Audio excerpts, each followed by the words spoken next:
Benipal show ਦੇਖਣ ਵਾਲੇ ਸਮੁੱਚੇ ਦਰਸ਼ਕਾਂ ਨੂੰ ਦਵਿੰਦਰ ਸਿੰਘ ਬੈਨੀਪਾਲ ਵੱਲੋਂ ਪਿਆਰ ਅਤੇ ਸਤਿਕਾਰ ਸਹਿਤ ਸਤਿ ਸ਼੍ਰੀ ਅਕਾਲ। ਅੱਜ ਦੇ ਇਸ ਪ੍ਰੋਗਰਾਮ ਵਿੱਚ ਤੁਹਾਡਾ ਸਭਨਾਂ ਦਾ ਹਾਰਦਿਕ ਸਵਾਗਤ।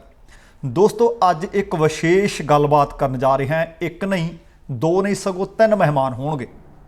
ਤੁਹਾਨੂੰ ਯਾਦ ਹੋਣਾ ਕਿ ਲਗਭਗ ਇੱਕ ਸਾਲ ਕੁ ਪਹਿਲਾਂ, ਇੱਕ ਵਰ੍ਹਾ ਪਹਿਲਾਂ, ਇੱਕ ਗਾਇਕ ਕਲਾਕਾਰ ਆਸਟ੍ਰੇਲੀਆ ਤੋਂ ਜਾਂਦੇ ਹੈ। ਕੈਨੇਡੀਅਨ ਗਾਇਕ ਕਲਾਕਾਰ ਐਲੀ ਮਾਂਗਟ। ਪੁਲਿਸ ਗ੍ਰਿਫਤਾਰ ਕਰਦੀ ਹੈ, ਤਸ਼ੱਦਦ ਢਾਉਂਦੀ ਹੈ।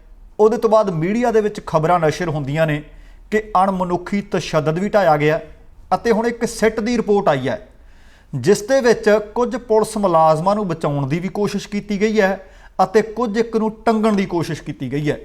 ਜਿਹੜੀ ਸਭ ਤੋਂ ਹੈਰਾਨੀਜਨਕ ਗੱਲ ਇਹ ਹੈ ਕਿ ਉਸ ਰਿਪੋਰਟ ਦੇ ਵਿੱਚ ਡੀਜੀਪੀ ਦਫ਼ਤਰ ਦੀ ਮੋਹਰ ਹੈ। ਉਹਨਾਂ ਨੇ ਇਹ ਗੱਲ ਆਖ ਦਿੱਤੀ ਹੈ ਕਿ ਕੁੱਟਿਆ ਵੀ ਗਿਆ, ਧੱਕਾ ਮੁੱਕੀ ਕੀਤੀ ਗਈ ਸ਼ਬਦ ਵਰਤਿਆ ਗਿਆ ਅਤੇ ਨਾਲ ਇਹ ਵੀ ਆਖਿਆ ਗਿਆ ਕਿ 7000 ਆਸਟ੍ਰੇਲੀਅਨ ਡਾਲਰ ਦੀ ਰਿਸ਼ਵਤ ਵੀ ਲਈ ਗਈ ਹੈ। ਹੁਣ ਇਹ ਸਾਰੇ ਮਾਮਲੇ ਦੇ ਵਿੱਚ ਗ੍ਰਿਫਤਾਰੀ ਕਿਵੇਂ ਹੋਈ, ਉਹਦੇ ਬਾਅਦ ਕੁਟਾਪਾ ਕਿਵੇਂ ਹੋਇਆ, ਮੈਡੀਕਲ ਦੇ ਵਿੱਚ ਕੀ ਕੁਝ ਆਇਆ, ਫਿਰ ਪੁਲਿਸ ਅਫਸਰਾਂ ਨੇ ਕਿਵੇਂ ਡਰਾਇਆ ਧਮਕਾਇਆ, ਕੇਸ ਕਿਵੇਂ ਲੜਿਆ ਗਿਆ ਤੇ ਹੁਣ ਸਿੱਟ ਦੀ ਰਿਪੋਰਟ ਕੀ ਆਈ ਹੈ, ਇਹ ਸਾਰੀ ਗੱਲਬਾਤ ਹੋਏਗੀ। ਤੇ ਇੱਥੇ ਇੱਕ ਗੱਲ ਮੈਂ ਹੋਰ ਸਾਫ਼ ਕਰ ਦੇਣੀ ਚਾਹੁੰਦਾ। ਹੋ ਸਕਦਾ ਕਿ ਕਿਸੇ ਗਾਇਕ ਕਲਾਕਾਰ ਨੂੰ ਤੁਸੀਂ ਬਹੁਤ ਜ਼ਿਆਦਾ ਪਸੰਦ ਕਰਦੇ ਹੋ ਸਕਦਾ ਕਿ ਕਿਸੇ ਕਲਾਕਾਰ ਨੂੰ ਤੁਸੀਂ ਪਸੰਦ ਨਾ ਵੀ ਕਰਦੇ ਹੋਵੋ, ਕਿਉਂਕਿ ਜਿਵੇਂ ਫੁੱਲ ਵੱਖਰੇ ਨੇ, ਸੁਗੰਧ ਵੱਖਰੀ ਹੈ, ਇਸੇ ਤਰ੍ਹਾਂ ਪਸੰਦ ਹਰੇਕ ਵਿਅਕਤੀ ਦੀ ਵੱਖਰੀ ਹੈ। ਪਰ ਪੁਲਿਸ ਤਸ਼ੱਦਦ ਕਿਸੇ ਵੀ ਵਿਅਕਤੀ ਤੇ ਨਹੀਂ ਹੋਣਾ ਚਾਹੀਦਾ, ਧੱਕਾਸ਼ਾਹੀ ਕਿਸੇ ਤੇ ਵੀ ਨਹੀਂ ਹੋਣੀ ਚਾਹੀਦੀ। ਕਾਨੂੰਨ ਗਰੀਬ ਵਾਸਤੇ, ਅਮੀਰ ਵਾਸਤੇ ਵੱਖੋ ਵੱਖਰੇ ਨਹੀਂ ਹੋਣੇ ਚਾਹੀਦੇ, NRIs ਵਾਸਤੇ ਵੱਖਰੇ ਨਹੀਂ ਹੋਣੇ ਚਾਹੀਦੇ। ਜੇ ਕਿਸੇ ਨਾਲ ਧੱਕਾ ਹੋਇਆ, ਬੇਇਨਸਾਫੀ ਹੋਈ ਹੈ, ਉਹਦੀ ਆਵਾਜ਼ ਬਣਨਾ ਸਾਡਾ ਫਰਜ਼ ਹੈ। ਅੱਜ ਵੀ ਇਸ ਮੁਤਲਕ ਇੱਕ ਪ੍ਰੋਗਰਾਮ ਤੁਹਾਡੇ ਲਈ ਪੇਸ਼ ਕਰ ਰਹੇ ਹਾਂ ਕਿ ਪੁਲਿਸ ਨੇ ਕੀ ਤਸ਼ੱਦਦ ਢਾਇਆ, ਕਿਵੇਂ ਰਿਸ਼ਵਤ ਲਈ, ਕਿਵੇਂ ਕੇਸ ਨੂੰ ਤਾਰ-ਪੀੜੋ ਕਰਨ ਦੀ ਕੋਸ਼ਿਸ਼ ਕੀਤੀ ਗਈ। ਜਿੱਥੇ ਪ੍ਰੋਗਰਾਮ ਦੌਰਾਨ ਅਸੀਂ ਐਲੀ ਮਾਂਗਟ ਨੂੰ ਸ਼ਾਮਿਲ ਕਰਨ ਜਾ ਰਹੇ ਹਾਂ, ਉਹਨਾਂ ਦਾ ਕੇਸ ਲੜਨ ਵਾਲੇ ਘੁੰਮਣ ਬ੍ਰਦਰਜ਼ ਦੋਵੇਂ ਵਕੀਲ ਨੇ, ਉਹਨਾਂ ਨੂੰ ਵੀ ਪ੍ਰੋਗਰਾਮ ਦੌਰਾਨ ਸ਼ਾਮਿਲ ਕਰਦੇ ਹਾਂ। ਜਿਸ ਤਰ੍ਹਾਂ ਤੁਹਾਨੂੰ ਮੈਂ ਪਹਿਲਾਂ ਦੱਸ ਰਿਹਾ ਸੀ ਕਿ ਅੱਜ ਦੇ ਸਾਡੇ ਪ੍ਰੋਗਰਾਮ ਦੇ ਵਿੱਚ ਸਾਡੇ ਖਾਸ ਮਹਿਮਾਨ ਰਹਿਣਗੇ ਪ੍ਰਸਿੱਧ ਗਾਇਕ ਕਲਾਕਾਰ ਐਲੀ ਮਾਂਗਟ ਅਤੇ ਉਹਨਾਂ ਦੇ ਕੇਸ ਲੜ ਰਹੇ ਘੁੰਮਣ ਬ੍ਰਦਰਜ਼ ਦੋਵੇਂ ਵਕੀਲ ਭਰਾ। ਅੱਜ ਅਸੀਂ ਉਹਨਾਂ ਦੇ ਨਾਲ ਗੱਲਬਾਤ ਕਰਾਂਗੇ। ਐਲੀ ਮਾਂਗਟ ਨੂੰ ਲਗਭਗ ਇੱਕ ਵਰ੍ਹਾ ਪਹਿਲਾਂ ਜਦੋਂ ਗ੍ਰਿਫਤਾਰ ਕੀਤਾ ਗਿਆ, ਉਹਦੇ ਤੋਂ ਬਾਅਦ ਕਈ ਤਰ੍ਹਾਂ ਦੇ ਉਹਦੇ ਤੇ ਕੇਸ ਪਾ ਦਿੱਤੇ ਗਏ, ਮਾਰ ਕੁੱਟ ਕੀਤੀ ਗਈ, ਉਹਦੇ ਕੋਲ ਜਿਹੜੇ ਡਾਲਰ ਸਨ ਉਹ ਵੀ ਉਹਨਾਂ ਕੋਲੋਂ ਜ਼ਬਰੀ ਲੈ ਗਏ। ਉਹ ਸਾਰੀਆਂ ਗੱਲਾਂ ਬਾਤਾਂ, ਇੱਕ ਰਿਪੋਰਟ ਆਈ ਹੈ, ਉਸ ਦੇ ਵਿੱਚ ਕੀ ਅਪਡੇਟ ਹੈ, ਰਿਪੋਰਟ ਦੇ ਵਿੱਚ ਕਿਸ ਨੂੰ ਬਚਾਉਣ ਦੀ ਕੋਸ਼ਿਸ਼ ਕੀਤੀ ਗਈ ਹੈ, ਕਿਹਨੂੰ ਫਸਾਉਣ ਦੀ ਕੋਸ਼ਿਸ਼ ਕੀਤੀ ਗਈ ਹੈ, ਕੀ ਸਿਰਫ ਐਲੀ ਮਾਂਗਟ ਨੂੰ ਇਸ ਤਰ੍ਹਾਂ ਦਬਕਾਇਆ ਗਿਆ, ਐਲੀ ਮਾਂਗਟ ਨੂੰ ਮਾਰਿਆ ਕੁੱਟਿਆ ਗਿਆ, ਜਾਂ ਇਹ ਆਵਾਮ ਨਾਲ, ਆਮ ਲੋਕਾਂ ਨਾਲ ਵੀ ਇੰਜ ਹੁੰਦਾ ਹੋਵੇਗਾ। ਬਹੁਤ ਸਾਰੇ ਸਵਾਲ ਨੇ। ਲੋਕਾਂ ਦਾ ਕਾਨੂੰਨ ਦੀ ਦੁਨੀਆ ਦੇ ਵਿੱਚ ਵਿਸ਼ਵਾਸ ਹੋਵੇ ਤਾਂ ਹੋਵੇ ਕਿਵੇਂ, ਵਿਸ਼ਵਾਸ ਦੀ ਬਹਾਲੀ ਕਾਇਮ ਕਿਵੇਂ ਕੀਤੀ ਜਾ ਸਕਦੀ ਹੈ, ਬਹੁਤ ਸਾਰੇ ਤੁਹਾਡੇ ਵੀ ਸਵਾਲ ਨੇ। ਅੱਜ ਲਗਭਗ ਉਹਨਾਂ ਸਾਰੇ ਸਵਾਲਾਂ ਦੇ ਜਵਾਬ ਲੈਣ ਦੀ ਕੋਸ਼ਿਸ਼ ਕਰਾਂਗੇ। ਇਸ ਵਕਤ ਚੰਡੀਗੜ੍ਹ ਤੋਂ ਮੇਰੇ ਨਾਲ ਘੁੰਮਣ ਬ੍ਰਦਰਜ਼ ਦੋਵੇਂ ਜੁੜਨਗੇ, ਵਕੀਲ ਭਰਾ, ਅਤੇ ਇਸੇ ਤਰ੍ਹਾਂ ਟੋਰਾਂਟੋ ਦੇ ਵਿੱਚੋਂ ਮੇਰੇ ਨਾਲ ਜੁੜਨਗੇ ਐਲੀ ਮਾਂਗਟ ਸਾਹਿਬ। ਸਭ ਤੋਂ ਪਹਿਲਾਂ ਆਓ ਘੁੰਮਣ ਬ੍ਰਦਰਜ਼ ਦਾ ਸਵਾਗਤ ਕਰਦੇ ਹਾਂ। ਵੀਰ ਜੀ ਸਤਿ ਸ਼੍ਰੀ ਅਕਾਲ, ਸਵਾਗਤ ਹੈ ਜੀ ਤੁਹਾਡਾ। ਜੀ ਆਇਆਂ ਨੂੰ। ਸਤਿ ਸ਼੍ਰੀ ਅਕਾਲ ਜੀ, ਸਤਿ ਸ਼੍ਰੀ ਅਕਾਲ, ਬਹੁਤ ਬਹੁਤ ਧੰਨਵਾਦ ਵੀਰ ਜੀ। ਐਲੀ ਮਾਂਗਟ ਜੀ ਤੁਹਾਡਾ ਵੀ ਸਵਾਗਤ, ਜੀ ਆਇਆਂ ਨੂੰ ਜੀ। ਸਤਿ ਸ਼੍ਰੀ ਅਕਾਲ ਭਾਜੀ, ਸਤਿ ਸ਼੍ਰੀ ਅਕਾਲ ਜੀ ਸਾਰਿਆਂ ਨੂੰ ਜੀ। ਇਹਦੇ ਤੋਂ ਪਹਿਲਾਂ ਕਿ ਆਪਾਂ ਦੋਵੇਂ ਘੁੰਮਣ ਬ੍ਰਦਰਜ਼ ਦੇ ਨਾਲ ਗੱਲਬਾਤ ਕਰੀਏ, ਮੈਂ ਤੁਹਾਨੂੰ ਪੁੱਛਣਾ ਚਾਹੁੰਦਾ ਹਾਂ, ਕਿਉਂਕਿ ਲਗਭਗ ਉਹ ਕੇਸ ਕਿਸੇ ਤੋਂ ਗੁੱਝਾ ਨਹੀਂ ਜਿਹੜਾ ਤੁਹਾਡੇ ਤੇ ਪਿਆ। ਕਿਵੇਂ ਤੁਹਾਡੀ ਗ੍ਰਿਫਤਾਰੀ ਹੋਈ, ਸਭ ਤੋਂ ਪਹਿਲਾਂ ਮੈਨੂੰ ਇਹ ਦੱਸੋ ਕਿ ਲਗਭਗ ਸਾਲ ਹੋ ਚੁੱਕਿਆ, ਲੰਬਾ ਸਮਾਂ ਤੁਸੀਂ ਪੰਜਾਬ ਦੇ ਵਿੱਚ ਵੀ ਰਹਿ ਕੇ ਆਏ ਹੋ। ਇਹ ਸਾਰਾ ਕੁਝ ਤੁਸੀਂ ਆਪਣੇ ਤਨ ਤੇ ਹੰਢਾਇਆ, ਮਾਰ ਕੁੱਟ ਵੀ ਹੋਈ ਹੈ, ਮੈਂਟਲੀ ਟੌਰਚਰ ਵੀ ਹੋਏ ਹੋਵੋਗੇ, ਡੀਫੇਮ ਵੀ ਹੋਏ ਹੋਵੋਗੇ। ਸਭ ਤੋਂ ਪਹਿਲਾਂ ਮੈਨੂੰ ਇਹ ਦੱਸੋ ਕਿ ਕਿਵੇਂ ਮਹਿਸੂਸ ਕਰਦੇ ਹੋ ਉਹ ਸਾਰਾ ਕੁਝ ਜਿਹੜਾ ਤੁਹਾਡੇ ਤੇ ਵਾਪਰਿਆ। ਜਿਹੜੇ ਤਾਂ ਜੀ ਆਪਾਂ ਕਹਿ ਸਕਦੇ ਹਾਂ, ਜਿਹੜੇ ਸਰੀਰ ਤੇ ਹੰਢਾਏ ਜ਼ਖਮ ਸੀਗੇ ਜੀ, ਉਹ ਤਾਂ ਸਾਰੇ ਭਰ ਗਏ। 2 ਮਹੀਨਿਆਂ ਬਾਅਦ ਹੀ ਭਰ ਗਏ ਸੀ, 2.5-3 ਮਹੀਨਿਆਂ ਬਾਅਦ ਹੀ। ਪਰ ਜਿਹੜਾ ਇੱਕ ਰਾਤ ਨੂੰ ਕਈ ਵਾਰੀ ਨੀਂਦ ਨਹੀਂ ਆਉਂਦੀ, ਸੋਚੀ ਜਾਈਦਾ ਉਹੀ ਚੀਜ਼ਾਂ ਕਿ ਐਂ ਕਿਉਂ ਕੀਤਾ। ਕਿਉਂਕਿ ਇੱਕ ਤਾਂ ਕਿਸੇ ਬੰਦਾ ਕੋਈ ਗੁਨਾਹਗਾਰ ਹੁੰਦਾ ਜੀ, ਉਹਨੇ ਗੁਨਾਹ ਕਰ ਲਿਆ ਤੇ ਉਹਦੇ ਨਾਲ ਕੁੱਟਮਾਰ ਹੋ ਜਾਂਦੀ ਆ, ਉਹ ਦੁਬਾਰਾ ਫੇਰ ਗੁਨਾਹ ਕਰ ਲੈਂਦਾ, ਉਹਦੇ ਨਾਲ ਫੇਰ ਕੁੱਟਮਾਰ ਹੋ ਜਾਂਦੀ ਆ। ਉਹ ਬੰਦਾ ਇਹ ਚੀਜ਼ਾਂ ਦੀ ਆਦੀ ਹੋ ਜਾਂਦਾ ਆ ਇੱਕ ਤਰੀਕੇ ਦਾ। ਬਟ ਮੈਂ ਕਦੇ ਏਦਾਂ ਦਾ ਕੁਛ ਅੱਜ ਤੱਕ, ਨਾ ਸਾਡੇ ਟੱਬਰ ਨੇ ਜੀ, ਨਾ ਪਰਿਵਾਰ ਨੇ, ਸਾਡਾ ਇੱਕ ਰਿਸਪੈਕਟਡ ਦਾਦਾ ਜੀ ਸਾਡੇ ਸਰਪੰਚ ਰਹੇ ਪਿੰਡ ਦੇ, ਮੈਂ ਅੱਗੇ ਵੀ ਕਈ ਵਾਰ ਦੱਸਿਆ। ਸਾਡਾ ਇੱਕ ਟੱਬਰ ਜਿਹੜਾ ਪਿੰਡ ਦੇ ਵਿੱਚ ਵਸਿਆ ਹੈ ਜੀ, ਇੱਕ ਪੂਰਾ ਰਿਸਪੈਕਟਫੁਲ ਫੈਮਿਲੀ ਕਹਿ ਸਕਦੇ ਹਾਂ ਅਸੀਂ ਉਹਨੂੰ। ਪਿੰਡ ਦੇ ਜੀ ਵਿੱਚ ਵਧੀਆ ਨਾਮ ਆ ਸਾਡਾ, ਲੋਕਾਂ ਦੀ ਹੈਲਪ ਕਰੀਦੀ ਆ ਜਿੰਨੀ ਹੋ ਸਕਦੀ ਆ।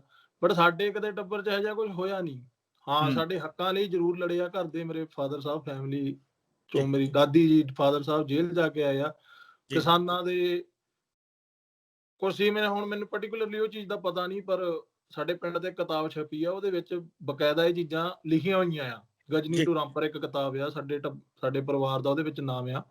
ਜੀ ਤਾਂ ਮੈਂ ਵੀ ਗਿਆ ਸੀ, ਪਰ ਮੈਨੂੰ ਇਹ ਉਮੀਦ ਨਹੀਂ ਸੀ ਪੰਜਾਬ ਪੁਲਿਸ ਤੋਂ ਕਿ ਅਸੀਂ ਹੂੰ ਜਾਂ ਤਾਂ ਉੱਥੇ ਜਾ ਕੇ ਕੋਈ ਹੱਲਾ ਗੁੱਲਾ ਕਰਿਆ ਹੋਵੇ ਜਾਂ ਕਿਸੇ ਨਾਲ ਕੁੱਟਮਾਰ ਕਰੀ ਹੋਵੇ। ਇੱਕ ਬੰਦਾ ਸ਼ਰੇਆਮ ਮੈਨੂੰ ਗਾਲਾਂ ਕੱਢ ਰਿਹਾ ਆ, ਮੈਂ ਉਹਦਾ ਰਿਪਲਾਈ ਕਰ ਰਿਹਾ ਆ, ਉਹ ਮੈਨੂੰ ਉੱਥੇ ਸੱਦਦਾ ਆ, ਮੈਨੂੰ ਮਾਂ ਪਿਓ ਦੀਆਂ ਗੰਦੀਆਂ ਗਾਲਾਂ ਕੱਢਦਾ ਆ। ਮੈਂ ਉੱਥੇ ਜਾਂਦਾ ਆ, ਨਾ ਮੈਂ ਉੱਥੇ ਜਾ ਕੇ ਕੁਛ ਕਰਦਾ ਆ, ਜਾਂ ਤਾਂ ਮੈਂ ਕੁਛ ਕਰਿਆ ਵੀ ਹੋਵੇ ਤਾਂ ਵੀ ਹੂੰ ਮੈਂ ਮੰਨਦਾ, ਚਲੋ ਭਾਈ ਮੈਂ ਕੋਈ ਗਲਤੀ ਕਰੀ ਆ ਤਾਂ ਹੂੰ ਮੇਰੇ ਕੁੱਟ ਪੈ ਗਈ, ਇਟਸ ਓਕੇ। ਬਟ ਗੱਲ ਤਾਂ ਫੇਰ ਹੋਈ ਆ ਕਿ ਇੱਕ ਚੀਜ਼ ਸਰੀਰਕ ਤੇ ਸੀਗੀ, ਉਹ ਹੰਡ ਗਈ ਆ, ਉਹ ਕਲੀਨ ਹੋ ਗਈ ਆ, ਪਰ ਜਿਹੜੀ ਮੈਂਟਲੀ ਮੈਂ ਹਲੇ ਵੀ ਕਈ ਵਾਰੀ ਰਾਤ ਨੂੰ ਸੁੱਤਾ ਪਿਆ ਉੱਠ ਖੜਦਾ ਆਂ। ਉਹ ਹੂੰ ਚੀਜ਼ਾਂ ਦੁਬਾਰਾ ਬੈਕਗਰਾਉਂਡ 'ਚ ਜਾਂਦੀਆਂ ਆ। ਸੋ ਕਿਤੇ ਨਾ ਕਿਤੇ ਜਿੰਨਾ ਟਾਈਮ ਮੈਨੂੰ ਫੁੱਲ ਬਟਾ ਫੁੱਲ ਇਨਸਾਫ ਨਹੀਂ ਮਿਲੂਗਾ ਜੀ, ਉਹਨਾਂ ਟਾਈਮ ਮੈਂ ਇਹ ਲੜਾਈ ਛੱਡਣੀ ਨਹੀਂ, ਮੈਂ ਲੜਦਾ ਰਹੂੰਗਾ ਜੀ। ਅੱਛਾ, ਇੱਕ ਮੈਨੂੰ ਹੋਰ ਦੱਸਿਓ। ਕਈ ਵਾਰ ਅਸੀਂ ਕੋਈ ਕੰਮ ਕਰ ਲੈਂਦੇ ਆ, ਭਾਵੇਂ ਪੰਗਾ ਕਹੀਏ, ਭਾਵੇਂ ਪੁੱਠਾ ਪੰਗਾ ਕਹੀਏ, ਭਾਵੇਂ ਕੁਝ ਵੀ ਕਹੀਏ, ਉਹਦੇ ਤੋਂ ਬਾਅਦ ਕਈ ਵਾਰੀ ਇਨਸਾਨ ਮਹਿਸੂਸ ਕਰਦਾ ਯਾਰ ਆਪਾਂ ਕੀ ਲੈਣਾ ਸੀ, ਕੋਈ ਕੁਛ ਕਰੀ ਜਾਵੇ, ਆਪਾਂ ਕਾਹਦੇ ਵਾਸਤੇ ਲੜਨਾ ਸੀ, ਕਾਹਦੇ ਵਾਸਤੇ ਕਿਸੇ ਦੀਆਂ ਗਾਲਾਂ ਦਾ ਅਸਰ ਕਰਨਾ ਸੀ। ਕਦੇ ਇੰਜ ਵੀ ਸੋਚਿਆ ਕਿ ਯਾਰ ਉਹ ਪੰਗਾ ਨਹੀਂ, ਪੁੱਠਾ ਪੰਗਾ ਹੀ ਲੈ ਲਿਆ? ਨਹੀਂ ਜੀ, ਹੱਕ ਲਈ ਖੜਨਾ, ਮੈਂ ਉਹਨੂੰ ਕਦੇ ਪੁੱਠਾ ਪੰਗਾ ਨਹੀਂ ਕਹੂੰਗਾ ਜੀ। ਜਿਹੜਾ ਹੂੰ ਹੁਣ ਮੈਂ ਪੰਜਾਬ ਪੁਲਿਸ ਨਾਲ ਵੀ ਲੜਾਈ ਕਰ ਰਿਹਾ ਜੀ, ਉਹ ਮੈਂ ਆਪਣੇ ਜੀ ਹੱਕ ਲਈ ਕਰ ਰਿਹਾ। ਤੇ ਜੀ ਜਿਹੜਾ ਉੱਥੇ ਪੰਗਾ ਪਿਆ ਸੀਗਾ ਜੀ, ਉਹਨੂੰ ਆਪਾਂ ਪੰਗਾ ਕਹਿ ਦਈਏ, ਪੁੱਠਾ ਪੰਗਾ ਕਹਿ ਦਈਏ, ਉਹ ਵੀ ਹੂੰ ਮੈਂ ਆਪਣੇ ਹੱਕ ਲਈ ਗਿਆ ਸੀ। ਹੁਣ ਅੱਜ ਜੀ ਕੱਲ੍ਹ ਕਿਸਾਨਾਂ ਨਾਲ ਕੀ ਕੁਝ ਹੋ ਰਿਹਾ, ਉਹ ਆਪਣੇ ਹੱਕ ਲਈ ਲੜ ਰਹੇ ਆ, ਆਪਾਂ ਉਹਨਾਂ ਨੂੰ ਪੁੱਠਾ ਪੰਗਾ ਥੋੜ੍ਹਾ ਕਹਿ ਸਕਦੇ ਹਾਂ ਜੀ। ਹੂੰ ਉਹ ਆਪਦੇ ਹੱਕ ਲਈ ਲੜ ਰਿਹਾ, ਸੋ ਮੈਂ ਵੀ ਆਪਣੇ ਹੱਕ ਲਈ ਲੜ ਰਿਹਾ ਜੀ। ਮੈਂ ਇਹ ਚੀਜ਼ ਕਦੇ ਸੋਚੀ ਨਹੀਂ ਕਿ ਮੈਂ ਪੰਗਾ ਹੀ ਲੈ ਲਿਆ ਯਾਰ, ਆਹ ਕੀ ਹੋ ਜੀ ਗਿਆ। ਨਹੀਂ, ਜੀ ਏਦਾਂ ਦਾ ਕਦੇ ਸੋਚਿਆ ਹੀ ਨਹੀਂ। ਜੇ ਏਦਾਂ ਦਾ ਮੈਂ ਸੋਚਦਾ ਹੁੰਦਾ ਜੀ, ਪਹਿਲੀ ਗੱਲ ਮੈਂ ਉੱਥੇ ਜਾਂਦਾ ਹੀ ਨਾ। ਐਂ ਤਾਂ ਜੀ 3600 ਗਾਲਾਂ ਕੱਢਦੇ ਆ ਕਲਾਕਾਰਾਂ ਨੂੰ, ਕੋਈ ਕੇਅਰ ਨਹੀਂ ਕਰਦਾ। ਪਰ ਮੈਂ ਉਹਨਾਂ ਕਲਾਕਾਰਾਂ ਚੋਂ ਨਹੀਂ ਜੀ, ਮੈਨੂੰ ਕੋਈ ਗਾਲ ਕੱਢ ਕੇ ਘਰੇ ਬਹਿ ਜਾਊਗਾ। ਇਹਦੇ ਤੋਂ ਪਹਿਲਾਂ ਕਿ ਆਪਾਂ ਘੁੰਮਣ ਬ੍ਰਦਰਜ਼ ਦੇ ਨਾਲ ਗੱਲਬਾਤ ਕਰੀਏ, ਤੁਸੀਂ ਹੁਣੇ ਗੱਲਬਾਤ ਕਰਦੇ ਕਰਦੇ ਕਿਸਾਨਾਂ ਦੀ ਗੱਲ ਕੀਤੀ ਹੈ। ਕਿਸਾਨਾਂ ਬਿਲਕੁਲ। ਦੇ ਬਾਬਤ ਤੁਸੀਂ ਖੁੱਲ ਕੇ ਕੀ ਕਹਿਣਾ ਚਾਹੁੰਦੇ ਹੋ? ਮੈਂ ਵੇਖ ਰਿਹਾ ਬੀਤੇ ਦਿਨਾਂ ਦੇ ਵਿੱਚ ਬੱਬੂ ਮਾਨ, ਦਿਲਜੀਤ, KS ਮੱਖਣ, ਰਣਜੀਤ ਬਾਵਾ, ਬਹੁਤ ਸਾਰੇ ਹੋਰ ਕਲਾਕਾਰ ਨੇ ਜਿਨ੍ਹਾਂ ਨੇ ਆਖਿਆ ਕਿ ਕਿਸਾਨਾਂ ਦੇ ਨਾਲ ਧੱਕਾ ਹੋ ਰਿਹਾ। ਗੁਰਦਾਸ ਮਾਨ ਸਾਹਿਬ, ਬਹੁਤ ਸਾਰੇ ਕਲਾਕਾਰ ਨੇ ਜਿਹੜੇ ਹੁਣ ਕਿਸਾਨਾਂ ਦੇ ਹੱਕ ਵਿੱਚ ਖੜੇ ਆ। ਕੀ ਕਹੋਗੇ? ਹੱਕ 'ਚ ਤਾਂ ਮੈਂ ਵੀ ਖੜਾ ਜੀ, ਪਰ ਮੈਂ ਕਦੇ ਐਂ ਪੋਸਟ ਨਹੀਂ ਪਾਈ ਕਿ ਆਹ ਕਰ ਦੋ। ਉਹ ਦੁਨਿਆਵੀ ਗੱਲਾਂ ਲੋਕਾਂ ਨੂੰ ਦਿਖਾਉਣ ਲਈ ਆ, ਜੋ ਸਾਡੇ ਮਨ ਦੇ ਵਿੱਚ ਹੈ ਜੀ। ਹੁਣ ਜੇ ਮੈਂ ਉੱਥੇ ਹੁੰਦਾ ਇੰਡੀਆ ਰਾਈਟ ਨਾਓ, ਤਾਂ ਹੂੰ ਮੈਂ ਜ਼ਰੂਰ ਕਿਸੇ ਵੀ ਰੈਲੀ ਦੇ ਵਿੱਚ ਜਾਂ ਜੋ ਵੀ ਹੋ ਰਿਹਾ, ਮੈਂ ਜ਼ਰੂਰ ਕਿਤੇ ਨਾ ਕਿਤੇ ਹਿੱਸਾ ਪਾਉਂਦਾ। ਹੁਣ ਮੈਂ ਜੀ ਇੱਥੋਂ ਬਾਹਰ ਬੈਠਾ ਫੋਟੋਆਂ ਪਾਈ ਜਾਵਾਂ, ਉਹਦਾ ਕੋਈ ਮਤਲਬ ਨਹੀਂ ਹੈ। ਪਰ ਹਾਂਜੀ, ਜੋ ਕਿਸਾਨਾਂ ਨਾਲ ਹੋ ਰਿਹਾ, ਮੈਂ ਇੰਟਰਵਿਊਆਂ ਸੁਣਦਾ ਰਹਿਣਾ, ਰੋਜ਼ ਸਵੇਰੇ ਸ਼ਾਮ ਦੇਖਦਾ ਰਹਿਣਾ ਆ, ਕਿਉਂਕਿ ਹਰੇਕ ਟੀਵੀ ਚੈਨਲ ਦੇ ਉੱਤੇ ਕੋਈ ਨਾ ਕੋਈ ਡਿਬੇਟ ਹੋ ਰਹੀ ਹੈ ਉਹ ਚੀਜ਼ਾਂ ਬਾਰੇ। ਜੀ ਸੁਣਦਾ ਰਹਿਣਾ, ਕਿਤੇ-ਕਿਤੇ ਦੁੱਖ ਵੀ ਲੱਗਦਾ ਆ, ਕਿਤੇ-ਕਿਤੇ ਥੋੜ੍ਹੀ ਆਸ ਵੀ ਆਉਂਦੀ ਹੈ ਕਿ ਜੱਟ ਮਰਦਾ ਮਰ ਜੂ, ਆਪਦੀ ਜ਼ਮੀਨ ਨਹੀਂ ਛੱਡੂਗਾ। ਇਹ ਤਾਂ ਜੀ ਬਹੁਤ ਪੁਰਾਣੇ ਡਾਇਲੋਗ ਨੇ। ਸੋ ਕਿਤੇ ਨਾ ਕਿਤੇ ਲੱਗਦਾ ਕਿ ਜਿਹੜੇ ਹੈਗੇ ਆ, ਜੋ ਵੀ ਇਹਨਾਂ ਨੇ ਨਵੇਂ ਸ਼ੁਰੂ ਕਰੇ ਆ 3-4 ਆਰਡੀਨੈਂਸ। ਆਰਡੀਨੈਂਸ ਜੇ, ਪਰ ਇੰਨੀ ਨੌਲੇਜ ਹੈ ਨਹੀਂ ਮੈਨੂੰ ਖੇਤੀਬਾੜੀ ਬਾਰੇ, ਐਵੇਂ ਤੁਹਾਨੂੰ ਕਹਾਂ ਜੀ ਕਿ ਮੈਂ ਜਾਂ ਪੈਲੀਆਂ ਵਾਹੁੰਦਾ ਰਿਹਾ ਜਾਂ ਨਹੀਂ। ਪਰ ਜਿੱਥੋਂ ਤੱਕ ਲੱਗਦਾ ਲੋਕਾਂ ਦਾ ਰੋਸ, ਉਹਦੇ ਤੋਂ ਤਾਂ ਇਹੀ ਪਤਾ ਲੱਗਦਾ ਜੀ ਕਿ ਵਾਕਈ ਉਹ ਚੀਜ਼ ਕਿਸਾਨਾਂ ਦੇ ਹੱਕ 'ਚ ਨਹੀਂ ਹੈਗੀ, ਉਹਨਾਂ ਦੇ ਜੀ ਐਂਟੀ ਆ। ਸੋ ਅਸੀਂ ਨਾਲ ਆ ਜੀ, ਕਿਸੇ ਵੀ ਜੀ ਤਰ੍ਹਾਂ ਦੀ ਲੋੜ ਆ, ਅਸੀਂ ਖੜੇ ਆ ਜੀ ਕਿਸਾਨਾਂ ਲਈ ਹਮੇਸ਼ਾ। ਤੇ ਆਪਾਂ ਹੁਣ ਇਹਨੂੰ ਕਾਨੂੰਨੀ ਨੁਕਤਾ ਨਿਗਾਹ ਤੋਂ, ਕਾਨੂੰਨ ਦੀ ਅੱਖ ਤੋਂ ਵੇਖਣਾ ਚਾਹੁੰਦੇ ਆ। ਜਿਹੜੇ ਤੁਹਾਡੇ ਵਕੀਲ ਤੁਹਾਡਾ ਕੇਸ ਲੜ ਰਹੇ ਨੇ, ਆਓ ਹੁਣ ਉਹਨਾਂ ਦੇ ਨਾਲ ਗੱਲਬਾਤ ਕਰਦੇ ਹਾਂ। ਘੁੰਮਣ ਬ੍ਰਦਰਜ਼ ਇਸ ਵਕਤ ਮੇਰੇ ਨਾਲ ਨੇ। ਸਭ ਤੋਂ ਪਹਿਲਾਂ ਬਾਈ ਜੀ ਮੈਨੂੰ ਇਹ ਦੱਸਿਓ, ਤੁਸੀਂ ਇਹਨਾਂ ਦਾ ਐਲੀ ਮਾਂਗਟ ਹੋਰਾਂ ਦਾ ਕੇਸ ਲੜ ਰਹੇ ਹੋ। ਇਹ ਆਪਣੀ ਕਿਸਮ ਦਾ ਇੱਕ ਵਿਲੱਖਣ ਜੀ ਤਰ੍ਹਾਂ ਦਾ ਕੇਸ ਹੈ ਕਿ ਇੱਕ NRI ਗਾਇਕ ਕਲਾਕਾਰ ਹੈ, ਇੱਕ ਹੋਰ ਕਲਾਕਾਰ ਨਾਲ ਉਹਦੀ ਲੜਾਈ ਹੁੰਦੀ ਹੈ, ਉਹਨੂੰ ਚੁੱਕਿਆ ਵੀ ਜਾਂਦਾ ਹੈ, ਧੱਕਾ ਮੁੱਕੀ ਵੀ ਕੀਤੀ ਜਾਂਦੀ ਹੈ, ਕੁੱਟ ਕਟਾਪਾ ਵੀ ਕੀਤਾ ਜਾਂਦਾ। ਉਹਦੇ ਬੋਝੇ ਜਿਹੜੇ ਡਾਲਰ ਨੇ ਆਸਟ੍ਰੇਲੀਅਨ, ਉਹ ਵੀ ਲੈ ਜਾਂਦੇ ਨੇ ਜਾਂ ਖੋਹ ਲੈ ਜਾਂਦੇ ਨੇ, ਜੋ ਵੀ ਹੋਇਆ, ਪਰ ਲੈ ਜਾਂਦੇ ਆ। ਮੈਨੂੰ ਇਹ ਦੱਸਿਓ, ਇਸ ਤਰ੍ਹਾਂ ਦਾ ਵਰਤਾਰਾ ਇਹ ਆਮ ਹੈ ਪੰਜਾਬ ਪੁਲਿਸ ਦਾ? ਕਿਉਂਕਿ ਪਹਿਲਾਂ ਸੁਣਦੇ ਹੁੰਦੇ ਸੀ ਕਿ ਕਈ ਦਹਾਕੇ ਚੱਲਦਾ ਰਿਹਾ ਕਿ ਆਮ ਲੋਕਾਂ ਨੂੰ ਚੁੱਕ ਲਿਆ, ਧੱਕਾ ਮੁੱਕੀ ਕਰ ਲਈ, ਪਰ ਲੱਗਦਾ ਸੀ ਕਿ ਸ਼ਾਇਦ ਚਿਹਰਾ ਮੋਹਰਾ ਬਦਲਿਆ ਹੋਣਾ। ਸਭ ਤੋਂ ਪਹਿਲਾਂ ਮੈਨੂੰ ਇਹ ਦੱਸਿਓ ਕਿ ਆਮ ਲੋਕ ਕਿੰਨੇ ਕੁ ਪੀੜਤ ਨੇ ਪੰਜਾਬ ਪੁਲਿਸ ਤੋਂ? ਦੇਖੋ, ਸਾਡੇ ਜੋ ਧਿਆਨ ਦੇ ਵਿੱਚ ਐਲੀ ਵਾਲਾ ਕੇਸ ਸੀਗਾ, ਐਕਸੈਪਸ਼ਨਲ ਕੇਸ ਸੀ ਇੱਕ ਸਿੰਗਰ ਦੇ ਨਾਲ ਜੋ ਕੀਤਾ। ਜੀ ਦੇਖੋ, ਇਹਦੇ 'ਚ ਕੋਈ ਸ਼ੱਕ ਵਾਲੀ ਗੱਲ ਨਹੀਂ ਕਿ ਆਮ ਲੋਕਾਂ ਦੇ ਨਾਲ ਵੀ ਧੱਕਾ ਇਦਾਂ ਹੀ ਹੁੰਦਾ ਹੈ, ਕੋਈ ਇਹਦੇ 'ਚ ਸ਼ੱਕ ਵਾਲੀ ਗੱਲ ਨਹੀਂ। ਪਰ ਐਲੀ ਵਾਲੇ ਕੇਸ 'ਚ ਅਸੀਂ ਇਹ ਕਹਿ ਸਕਦੇ ਹਾਂ ਕਿ ਜੋ ਪੁਲਿਸ ਨੇ ਤਸੱਦਦ ਐਕਸੈਪਸ਼ਨਲੀ, ਦੇਖੋ ਵੀਰ ਜੀ ਮੈਂ ਪਹਿਲਾਂ ਤੁਹਾਨੂੰ ਥੋੜਾ ਜਿਹਾ ਬਰੀਫ ਕਰਨਾ ਚਾਹੂੰਗਾ। ਆਓ ਜੀ। ਪੁਲਿਸ ਇੱਕ FIR ਰਜਿਸਟਰਡ ਕਰਦੀ ਏ ਅੰਡਰ ਬੇਲੇਬਲ ਸੈਕਸ਼ਨ 10 ਤਰੀਕ ਨੂੰ। ਉਹਦੇ ਚ ਰੰਧਾਵਾ ਬ੍ਰਦਰ ਵੀ ਸੀਗੇ ਤੇ ਐਲੀ ਮਾਂਗੜ ਵੀ ਸੀ। ਐਲੀ ਨੂੰ ਅਰੈਸਟ ਕਰ ਲਿਆ। ਦੇਖੋ CRPC ਦਾ ਪ੍ਰੋਵੀਜ਼ਨ ਹੈ ਕਿ ਬੇਲੇਬਲ ਸੈਕਸ਼ਨ ਤੁਸੀਂ ਕਿਸੇ ਦੀ ਅਰੈਸਟ ਨਹੀਂ ਪਾ ਸਕਦੇ, ਮਚਲਕੇ ਭਰ ਕੇ ਉਹਨੂੰ ਰਿਲੀਜ਼ ਕਰ ਦੇਣਾ। ਇਹਨਾਂ ਦੀ ਗਿਣੀ ਮਿੱਥੀ ਸਾਜ਼ਿਸ਼ ਤਹਿਤ ਇਹਨਾਂ ਨੇ ਐਲੀ ਨੂੰ ਅਰੈਸਟ ਕਰ ਲਿਆ। ਔਰ ਵੱਡੀ ਗੱਲ ਦੱਸਣਾ, ਪਰਚੇ ਦੇ ਵਿੱਚ ਕੋਈ ਵੀ ਕੰਪਲੇਨਟ ਸ਼ਿਕਾਇਤ ਕਰਤਾ ਨਹੀਂ ਸੀ, ਪੁਲਿਸ ਆਪ ਕੰਪਲੇਨਟ ਸੀ। ਇਹ ਬਹੁਤ ਵੱਡੀ ਗੱਲ ਹੈ। ਉਸ ਤੋਂ ਬਾਅਦ ਅਰੈਸਟ ਕਰਨ ਤੋਂ ਬਾਅਦ ਇਹਨੂੰ ਥਾਣੇ ਲੈ ਗਏ। ਥਾਣੇ ਜਾਣ ਤੋਂ ਬਾਅਦ, ਇਹ 11 ਤਰੀਕ ਦਾ ਵਾਕਿਆ, 11 ਦੀ ਸ਼ਾਮ ਦਾ ਜੀ। ਥਾਣੇ ਲਿਜਾਣ ਤੋਂ ਬਾਅਦ ਇਹਨੂੰ ਪੁਲਿਸ ਦਾ ਫਰਜ਼ ਬਣਦਾ ਹੈ ਕਿ ਤੁਸੀਂ ਇਤਲਾਹ ਦੇ ਦਿਓ ਕੋਰਟ ਦੇ ਵਿੱਚ, 24 ਘੰਟਿਆਂ ਦੇ ਵਿੱਚ ਪੇਸ਼ ਕਰਨਾ। ਇਹਨਾਂ ਨੇ ਅਣਮਨੁੱਖੀ ਤਸੱਦਦ ਜਿੰਨਾ ਕਰ ਸਕਦੇ ਸੀ ਉਹਨਾਂ ਇਹਦੇ ਤੇ ਕੀਤਾ। ਅਗਲੇ ਦਿਨ ਇਹਨੂੰ ਕੋਰਟ 'ਚ ਪੇਸ਼ ਕੀਤਾ। ਉੱਥੇ ਚਲੋ ਪਹਿਲਾਂ ਇਹਨਾਂ ਦਾ ਕੋਈ ਇਹਨਾਂ ਨੇ ਐਡਵੋਕੇਟ ਕਰ ਲਈ ਉੱਥੇ, ਉਹਦੇ ਕੋਲ ਵਿਚਾਰੀ ਕੋਲ ਪ੍ਰੋਪਰਲੀ ਪਲੀਡ ਨਹੀਂ ਕੀਤਾ ਜਾ ਸਕਿਆ। ਇਹਦਾ ਰਿਮਾਂਡ ਅਪੋਜ਼ ਕਰਨਾ ਸੀ ਵੀ he is not involved in a criminal or heinous crime case. ਇਸ ਸਿੰਪਲ ਕੇਸ ਹੈ, ਬੇਲੇਬਲ ਹੈ। 2 ਦਿਨ ਦਾ ਜੀ ਉੱਥੇ ਦਾ ਰਿਮਾਂਡ ਲੈ ਲਿਆ। ਜਦੋਂ ਇਹਨਾਂ ਦੇ ਭੈਣ ਭਰਾ, ਮਤਲਬ ਐਲੀ ਦੇ ਫਰੈਂਡ ਸਰਕਲ ਹਨਾ, ਪੰਜਾਬ 'ਚ ਬੜਾ ਵੱਡਾ ਇਹਦਾ ਸਰਕਲ, ਉਹ ਕੁਛ ਨੇ ਡੇਅਰ ਕੀਤਾ, ਸਾਡੇ ਤੱਕ ਪਹੁੰਚ ਕੀਤੀ। ਸਾਨੂੰ ਕਹਿੰਦੇ ਜੀ ਤੁਸੀਂ ਐਲੀ ਦਾ ਇੱਦਾਂ ਦਾ ਕਰਕੇ। ਮੈਂ ਕਿਹਾ ਮੈਨੂੰ ਮੈਟਰ ਦਾ ਤਾਂ ਸਾਨੂੰ ਸਾਰੇ ਦਾ ਪਤਾ ਸੀ ਜੀ ਸਰ। ਅੰਗੇਜ਼ ਕਰਨ ਤੋਂ ਪਹਿਲਾਂ ਅਸੀਂ ਉਹਨੂੰ ਇੱਕ ਗੱਲ ਕਹੀ, ਮੈਂ ਕਿਹਾ ਸਾਡੀ ਪ੍ਰੈਕਟਿਸ ਬਾਕੀ ਦੇ ਵਕੀਲਾਂ ਤੋਂ ਅੱਡ ਹੈ। ਸਾਨੂੰ ਅੰਗੇਜ਼ ਤਾਂ ਕਰਿਓ ਜੇਕਰ ਕੱਲ ਨੂੰ ਤੁਸੀਂ ਸਟੈਂਡ ਤੇ ਰਹਿਣਾ ਹਨਾ, ਵੀ ਅਸੀਂ ਸਟੈਂਡ ਲੈ ਲਈਏ, ਤੁਸੀਂ ਕੱਲ ਨੂੰ ਕਹੋ ਜੀ ਪੁਲਿਸ ਤੋਂ ਡਰ ਜਾਓ। ਤਾਂ ਉਹਨਾਂ ਨੇ ਸਾਨੂੰ ਹਾਂ ਕੀਤੀ। ਉਹ ਕਹਿੰਦੇ ਜੀ ਅਸੀਂ ਤੁਹਾਡੇ ਮੋਢੇ ਨਾਲ, ਸਾਡੇ ਨਾਲ ਧੱਕਾ ਹੋਇਆ, ਮੋਢੇ ਨਾਲ ਮੋਢਾ ਲਾ ਕੇ ਚੱਲਾਂਗੇ। ਔਰ ਇਸ ਚੀਜ਼ ਦੀ ਮੈਂ ਵਧਾਈ ਦਿੰਦਾ ਵੀ ਇਹਨਾਂ ਦੇ ਯਾਰਾਂ ਦੋਸਤਾਂ ਨੇ, ਇਹਦੇ ਭੈਣ ਭਰਾਵਾਂ ਨੇ, ਐਲੀ ਦੇ ਸਾਰੇ ਸਰਕਲ ਨੇ ਸਾਥ ਦਿੱਤਾ। ਚਲੋ ਥਾਣੇ ਪਹੁੰਚ ਗਏ। ਪਹਿਲਾਂ ਅਸੀਂ CA 'ਚ ਗਏ, CA 'ਚ ਸਾਨੂੰ ਨਹੀਂ ਮਿਲੇ। ਥਾਣੇ ਪਹੁੰਚ ਗਏ। ਇਹ ਸਰ ਗੱਲ ਹੈਗੀ ਇਹ 13 ਤਰੀਕ ਦੀ, 13 ਸਤੰਬਰ ਜੀ। 11 ਨੂੰ ਅਰੈਸਟ 2019 ਜੀ। ਅਸੀਂ 13 ਤਰੀਕ ਨੂੰ ਜਦੋਂ ਥਾਣੇ ਪਹੁੰਚੇ ਹਾਂ, ਅਸੀਂ ਜਾ ਕੇ SHO ਨਾਲ ਗੱਲ ਕੀਤੀ ਜੀ ਸਾਡਾ ਕਲਾਇੰਟ ਐਲੀ ਨੂੰ ਮਿਲਾਇਆ ਜਾਵੇ। ਜਦੋਂ ਸਰ ਐਲੀ ਤੇ ਇਹਦਾ ਇੱਕ ਫਰੈਂਡ ਹੋਰ ਸੀਗਾ ਨਾਲ, ਜਦੋਂ ਇਹ ਦੋਨੇ ਜਣੇ ਤੁਰ ਕੇ ਆਏ, ਸਰ ਬਲੀਵ ਕਰਿਓ, ਮਤਲਬ ਮੈਨੂੰ ਸ਼ਰਮ ਆਈ ਆਪਣੇ ਸਿਸਟਮ ਤੇ ਵੀ ਇਹਦੇ ਕੋਲ ਤੁਰਿਆ ਵੀ ਨਹੀਂ ਸੀ ਜਾ ਰਿਹਾ। ਇਹ ਵਿਚਾਰਾ ਡਰਦਾ 2 ਹੱਥ ਜੋੜ ਕੇ ਆ ਕੇ ਖੜ ਗਿਆ। ਕਹਿੰਦਾ ਜੀ ਹਾਂਜੀ SHO ਸਾਹਿਬ ਬੈਠੇ ਸੀਗੇ। ਬੰਦਾ ਜਿੱਦਾਂ ਬਹੁਤ ਜ਼ਿਆਦਾ ਹਿਊਮਿਲੇਟ ਜਾ ਹੁੰਦਾ ਹੈ ਨਾ ਬੰਦਾ, ਤਰਸਯੋਗ ਕੰਡੀਸ਼ਨ ਮੈਨੂੰ ਲੱਗੀ। ਇਹ ਮੇਰੇ ਨਾਲ ਆ ਕੇ ਬੈਠਾ। ਮੈਂ ਕਿਹਾ ਲਈ ਕੀ ਗੱਲ? ਕਹਿੰਦਾ ਜੀ ਮੈਨੂੰ ਭਾਜੀ ਨੇ ਹੌਲੀ ਜਿਹੀ ਦੱਸਿਆ, ਕਹਿੰਦਾ ਭਾਜੀ ਮੈਨੂੰ ਬਹੁਤ ਕੁੱਟਿਆ। ਤੇ ਉਸ ਟਾਈਮ ਮੇਰਾ ਮਤਲਬ ਮਨ ਇਹ ਸੀ ਵੀ ਯਾਰ ਜਿਹੜਾ ਮੈਂ ਕਾਲਾ ਕੋਟ ਪਾਈ ਫਿਰਦਿਆਂ ਸੀ ਇਸ ਦੇਸ਼ ਦੇ ਵਿੱਚ, ਸਾਨੂੰ ਹੱਕ ਨਹੀਂ ਹੈਗਾ ਜੇ ਇਹੋ ਜਿਹੇ ਬੰਦਿਆਂ ਦੇ ਨਾਲ ਇੱਕ ਚੰਗਾ ਤੁਸੀਂ ਕਹਿ ਲਓ ਸਿੰਗਰ ਜਿਹਦੇ ਤੇ ਕੋਈ ਪਰਚਾ ਨਹੀਂ, ਕੋਈ ਵਕੀਲ ਸਾਹਿਬ ਇੱਕ ਮੈਨੂੰ ਦੱਸਿਓ, ਭਾਵੇਂ ਕੋਈ ਸਿੰਗਰ ਹੈ ਭਾਵੇਂ ਆਮ ਵਿਅਕਤੀ ਹੈ, ਜਿਸ ਨੂੰ ਕਿਸੇ ਵੀ ਕੇਸ ਦੇ ਵਿੱਚ ਫੜਿਆ ਜਾਵੇ, ਕਿ ਭਾਰਤ ਦੀ ਕਾਨੂੰਨ ਦੀ ਕਿਤਾਬ ਦੇ ਵਿੱਚ ਲਿਖਿਆ ਕਿ ਪੁਲਿਸ ਉਹਨੂੰ ਟੌਰਚਰ ਕਰ ਸਕਦੀ ਹੈ, ਉਹਦਾ ਕੁੱਟ ਕਟਾਪਾ ਕਰ ਸਕਦੀ ਹੈ? ਸਿੱਧੀ ਜੀ ਗੱਲ ਦੱਸਿਓ। ਬਿਲਕੁਲ ਜੀ। DK ਬਾਸੂ ਦੀਆਂ ਜਿਹੜੀਆਂ ਗਾਈਡਲਾਈਨਸ ਨੇ, ਸੁਪਰੀਮ ਕੋਰਟ ਆਫ ਮਾਨਯੋਗ ਸੁਪਰੀਮ ਕੋਰਟ ਆਫ ਇੰਡੀਆ ਨੇ ਬਾਰ-ਬਾਰ ਜਜਮੈਂਟ 'ਚ ਦਿੱਤਾ ਕਿ ਤੁਸੀਂ ਕਿਸੇ ਦਾ ਅਣਮਨੁੱਖੀ ਤਸੱਦਦ ਨਹੀਂ ਕਰਨਾ, ਤੁਸੀਂ ਸਰੀਰਕ ਕੁੱਟਮਾਰ ਕਿਸੇ ਦੀ ਨਹੀਂ ਕਰਨੀ।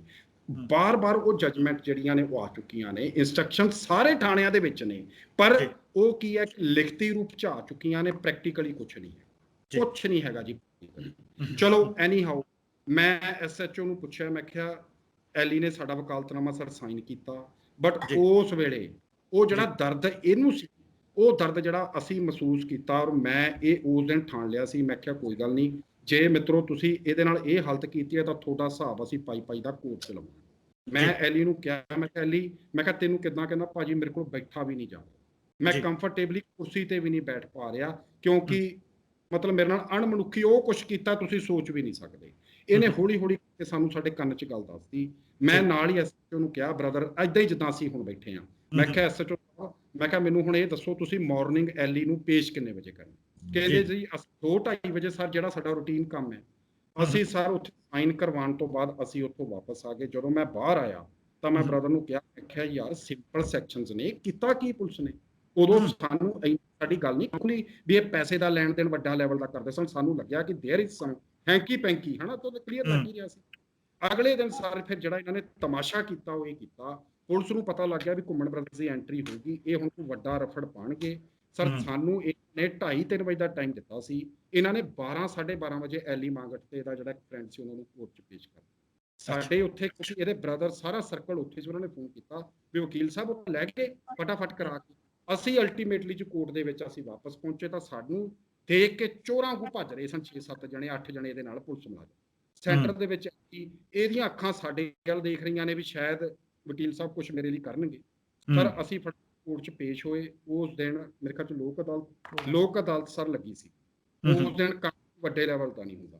ਜਸਟਿਸ ਉੱਥੇ ਸਾਡੇ ਛੋਟੇ ਜੱਜ ਸਾਹਿਬ ਬੈਠੇ ਸੀਗੇ, ਬਖਸ਼ੀ ਸਾਹਿਬ ਬੈਠੇ ਸੀ, ਯੰਗ ਨੇ, ਮੈਂ ਕਿਹਾ 25-30 ਸਾਲ ਉਹਨਾਂ ਦੀ ਉਮਰ ਹੋਣੀ ਹੈ। ਮੈਂ ਉਹਨਾਂ ਨੂੰ ਜਾ ਕੇ ਦੱਸਿਆ, ਮੈਂ ਕਿਹਾ ਜੱਜ ਸਾਹਿਬ ਐਲੀ ਮੰਗਟੇ ਇੱਕ ਰਿਨਾਊਂਡ ਸਿੰਗਰ ਹੈ ਵਰਲਡ ਦਾ, ਮੈਂ ਕਿਹਾ ਜੀ ਪੰਜਾਬੀ ਨੂੰ ਪ੍ਰਫੁੱਲਤ ਕਰਨ ਲਈ ਉਹ ਕੰਮ ਕਰ ਰਹੇ ਨੇ, NRI ਆਹ ਧੱਕਾ ਇਹਨਾਂ ਨੇ ਕੀਤਾ ਜੀ। ਅਲਟੀਮੇਟਲੀ ਅਸੀਂ ਉੱਥੇ ਇੱਕ ਐਪਲੀਕੇਸ਼ਨ ਦਿੱਤੀ ਵੀ ਸਾਨੂੰ ਇਹਨਾਂ ਨੇ ਜਾਣ ਬੁੱਝ ਕੇ ਟਾਣਾ ਦਿੱਤਾ ਤੇ ਹੁਣ ਜਾਣ ਬੁੱਝ ਕੇ ਲੈ ਚੱਲੋ। ਹੁਣ ਸਰ ਇੱਥੇ ਆ ਕੇ ਇੱਕ ਵੱਡਾ ਚੈਪਟਰ ਖੁੱਲਿਆ। ਜੱਜ ਸਾਹਿਬ ਨੇ ਨਾਲ ਦੀ ਨਾਲ ਹੀ ਸਾਡੀ ਐਪਲੀਕੇਸ਼ਨ ਟੇਕ ਅਪ ਕਰਕੇ ਉਹ ਕਹਿੰਦੇ ਕਿ ਕਾਲ ਕਰੋ, ਇਹਨਾਂ ਨੂੰ ਬੁਲਾਓ ਸਰ, ਵਾਪਸ ਬੁਲਾਓ। ਹਾਂਜੀ, ਮਾਨਯੋਗ ਕੋਰਟ ਨੇ ਜਦੋਂ ਅਸੀਂ ਕੋਰਟ ਨੂੰ ਅਪਰਾਈਜ਼ ਕਰਾਇਆ ਕਿ ਐਲੀ ਨਾਲ ਆਹ ਧੱਕਾ ਕਰਤਾ ਜੀ, ਆਹ ਕੁਛ ਕਰਕੇ ਗਏ ਨੇ, ਇਹਨਾਂ ਨੇ ਕੁੱਟਮਾਰ ਕੀਤੀ ਏ, ਇਹ ਇੰਟੈਂਸ਼ਨਲੀ ਇੱਥੋਂ ਇਹਨੂੰ ਜੇਲ੍ਹ ਛੱਡਣ ਜਾ ਰਹੇ ਨੇ ਸਰ। ਜੱਜ ਸਾਹਿਬ ਨੇ ਨਾਲ ਦੀ ਨਾਲ ਹੁਕਮ ਕੀਤਾ ਕਿ ਪੁਲਿਸ ਮੁਲਾਜ਼ਮਾਂ ਨੂੰ ਫੋਨ ਕਰੋ, ਇਹਨਾਂ ਨੂੰ ਵਾਪਸ ਕਹੋ ਕੋਰਟ 'ਚ ਮੇਰੀ 'ਚ ਲੈ ਕੇ ਆਓ। Sir it's the first time ਤੁਸੀਂ ਇਹ ਕਹਿ ਸਕਦੇ ਹੋ ਵੀ ਸਾਡੇ ਨਾਲ ਹੋਇਆ ਕਿ ਇਹ ਜੱਜ ਸਾਹਿਬ ਦੇ ਕੋਰਟ ਦਾ ਜਿਹੜਾ ਹੁਕਮ ਹੈ ਉਹਨੂੰ ਤਮੀਲ ਨਹੀਂ ਕਰ ਰਹੇ, ਫੋਨ ਚੱਕਣਾ ਬੰਦ ਕਰਤਾ। ਹੌਲੀ ਹੌਲੀ ਮੁਲਾਜ਼ਮਾਂ ਨੇ ਸਰ ਫੋਨ ਜਿਹੜੇ ਸੀ ਉਹ ਸਵਿਚ ਆਫ ਕਰਤੇ। ਅਲਟੀਮੇਟਲੀ ਜੱਜ ਸਾਹਿਬ ਨੂੰ ਮੈਂ ਦੱਸਿਆ, ਮੈਂ ਕਿਹਾ ਸਾਰੇ ਤਾਂ ਤੁਹਾਡੀ ਕੋਰਟ ਦਾ ਵੀ ਸਮਝ ਲਓ ਇੱਕ ਤਰੀਕੇ ਨਾਲ ਕੰਟੈਂਪਟ ਕਰ ਰਹੇ ਨੇ, ਤਾਂ ਉਹਨਾਂ ਨੇ SHO ਤੋਹੀਨ ਕਰ ਰਹੇ ਨੇ ਸਰ। ਉੱਥੇ 2 ਘੰਟੇ ਵੇਟ ਕਰਨ ਤੋਂ ਬਾਅਦ ਬੈਣੀਪਾਲ ਸਾਹਿਬ 2 ਘੰਟੇ ਵੇਟ ਕਰਨ ਤੋਂ ਬਾਅਦ ਅਲਟੀਮੇਟਲੀ SHO ਨੂੰ ਕਾਲ ਕੀਤੀ। SHO ਉੱਥੇ ਆਇਆ, ਉਹਨਾਂ ਨੇ ਫਿਰ ਹੁਕਮ ਕੀਤਾ ਕਿ ਇਹਨੂੰ ਹੁਣ ਜੇ ਤੁਸੀਂ ਇਹ ਦੇਖੋ ਸਾਰਿਆਂ ਦੇ ਫੋਨ ਸਵਿਚ ਆਫ ਹੋ ਗਏ। ਐਲੀ ਉਸ ਚੀਜ਼ ਦਾ ਗਵਾਹ ਹੈ, ਐਲੀ ਨੂੰ ਗੱਡੀ 'ਚ ਲੈ ਕੇ ਜਾ ਰਹੇ ਨੇ। 6 ਮੁਲਾਜ਼ਮਾਂ ਨੇ ਫੋਨ ਆਪਣੇ ਬੰਦ ਕਰ ਲਏ। 4 ਵਜੇ SHO ਆਇਆ, ਉਹਨਾਂ ਨੂੰ ਕਿਹਾ ਕਿ ਹੁਣ ਕੱਲ ਨੂੰ ਪ੍ਰੋਡਕਸ਼ਨ ਵਾਰੰਟ ਤੇ ਐਲੀ ਨੂੰ ਦੁਬਾਰਾ ਜੇਲ੍ਹ ਤੋਂ ਲੈ ਕੇ ਆਓ, ਇਹ ਪਹਿਲੀ ਵਾਰੀ ਹੋਇਆ। ਔਰ ਨਾਲ ਹੀ ਅਸੀਂ ਆਰਡਰ ਕਰਵਾ ਲਿਆ ਜੀ ਵੀ ਇਹਦਾ ਤੁਸੀਂ ਬੋਰਡ ਆਫ ਡਾਕਟਰਸ ਤੋਂ ਜਿਹੜਾ ਹੈਗਾ ਇਹਦਾ ਤੁਸੀਂ ਉਹਦੀ ਜਿਹੜੀ ਕਰਾਓ ਜੀ ਮੈਡੀਕਲ ਇਹਦਾ ਕਰਾਓ ਤੁਸੀਂ ਸਰ ਬੋਰਡ ਆਫ ਡਾਕਟਰ ਤੋਂ। ਨੈਕਸਟ ਡੇ ਸਰ ਜਿਹੜਾ ਕੋਰਟ ਦਾ ਆਰਡਰ ਸੀ ਸੰਡੇ ਇਹਨਾਂ ਦੀਆਂ ਗੱਡੀਆਂ ਗਈਆਂ। ਸਾਨੂੰ ਪਤਾ ਸੀ ਵੀ ਐਲੀ ਨੂੰ ਲੈ ਕੇ ਆਉਣਗੇ, ਰਸਤੇ 'ਚ ਪ੍ਰੈਸ਼ਰਾਈਜ਼ ਕਰਨਗੇ। 15-16 ਮੇਰੇ ਖਿਆਲ 'ਚ ਐਲੀ ਜੀ ਨੂੰ ਪਤਾ ਹੈ 15-16 ਮੁਲਾਜ਼ਮ ਨੇ ਨਾਲ। ਦੇਖੋ ਮੈਂ ਇਹਦਾ ਜਿਗਰਾ ਜਾਣਦਾ। ਹੁਣ ਇੱਥੇ ਹੋਲਡ ਕਰਿਓ ਐਲੀ ਜੀ, ਹੁਣ ਤੁਸੀਂ ਦੱਸਿਓ ਵਕੀਲ ਸਾਹਿਬ ਆਖ ਰਹੇ ਨੇ ਕਿ ਗੱਡੀਆਂ ਗਈਆਂ, ਇੱਕ ਸਪੈਸ਼ਲ ਟਾਸਕ ਫੋਰਸ ਜਾ ਰਹੀ ਹੈ, ਤੁਹਾਨੂੰ ਲੈ ਕੇ ਆ ਰਹੇ ਨੇ। ਕਿਸ ਤਰ੍ਹਾਂ ਦੀਆਂ ਗੱਡੀਆਂ ਸੀ, ਕਿੰਨੇ ਕੁ ਲੋਕ ਸੀ ਜੀ? ਕਿਉਂਕਿ ਤੁਸੀਂ ਕੋਈ ਵੱਡੇ ਤੁਸੀਂ ਟੈਰਰਿਸਟ ਤਾਂ ਹੈ ਨਹੀਂ।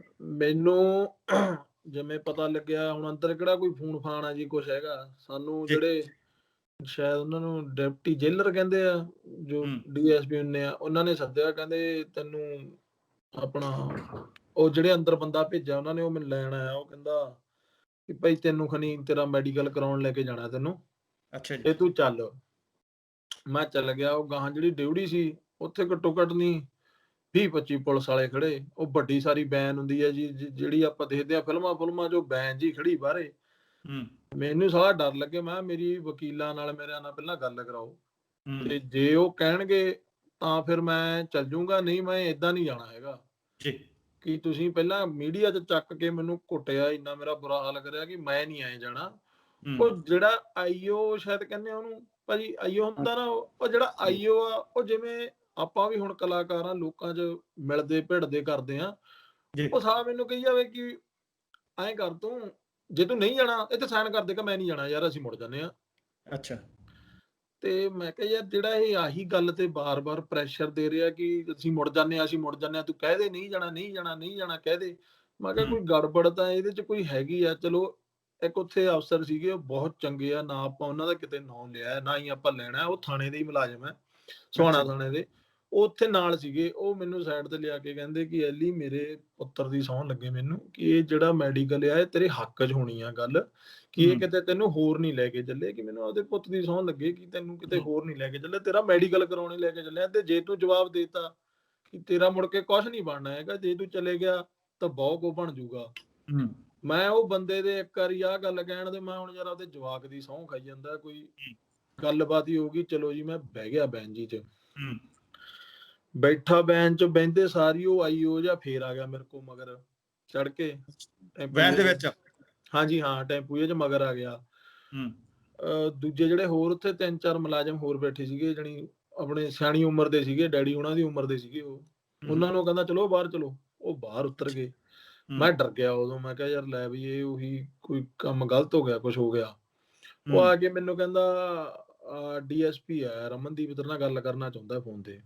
ਮੈਂ ਕਿਹਾ ਯਾਰ ਮੈਂ ਨਹੀਂ ਗੱਲ ਕਰਨੀ ਕੋਈ। ਫਿਰ ਮੈਂ ਜਮਾ ਸ਼ੋਰ ਹੋ ਗਿਆ ਕਿ ਇਹ ਜਿਹੜਾ ਮੈਨੂੰ ਕਹਿੰਦਾ ਸੀ ਰਹਿਣ ਦੇ ਜਾਂ ਕੁਛ, ਕਿ ਇਹ ਗੜਬੜ ਇਹਨਾਂ ਦੇ ਐਂਟੀ ਜਾਣਾ ਇਹ ਸਾਰਾ ਕੁਝ। ਕਿ ਫਿਰ ਉਦੋਂ ਮੈਂ ਸ਼ੋਰ ਹੋ ਗਿਆ ਜਦੋਂ ਕਹਿੰਦਾ ਰਮਨਦੀਪ ਦਾ ਡੀਐਸਪੀ ਦਾ ਫੋਨ ਆਉਂਦਾ, ਉਹਦੇ ਨਾਲ ਗੱਲ ਕਰ ਲਓ। ਅੱਛਾ, ਇਹਦਾ ਮਤਲਬ ਤੁਹਾਨੂੰ ਇਹ ਤੁਸੀਂ ਸਫ਼ਰ ਕਰ ਰਹੇ ਹੋ, ਗੱਡੀ 'ਚ ਜਾ ਰਹੇ ਹੋ, ਉਦੋਂ ਪ੍ਰੈਸ਼ਰਾਈਜ਼ ਕੀਤਾ ਜਾ ਰਿਹਾ ਤੁਹਾਨੂੰ? ਰਾਹ 'ਚ ਰੋਕ ਲਈ ਸੀ ਕਾਰ, ਸਾਰੇ ਖੜ ਗਏ ਸੀਗੇ। ਜਦੋਂ ਇਹਨਾਂ ਨੇ ਰੋਕੀ ਮੈਂ ਉਦੋਂ ਡਰ ਗਿਆ, ਜਦ ਉਹਨੇ ਬਾਹਰ ਲਾਤੇ ਸਾਰੇ ਮੈਂ ਲੈ ਵੀ ਕੋਈ ਗੜਬੜ ਹੋ ਗਈ।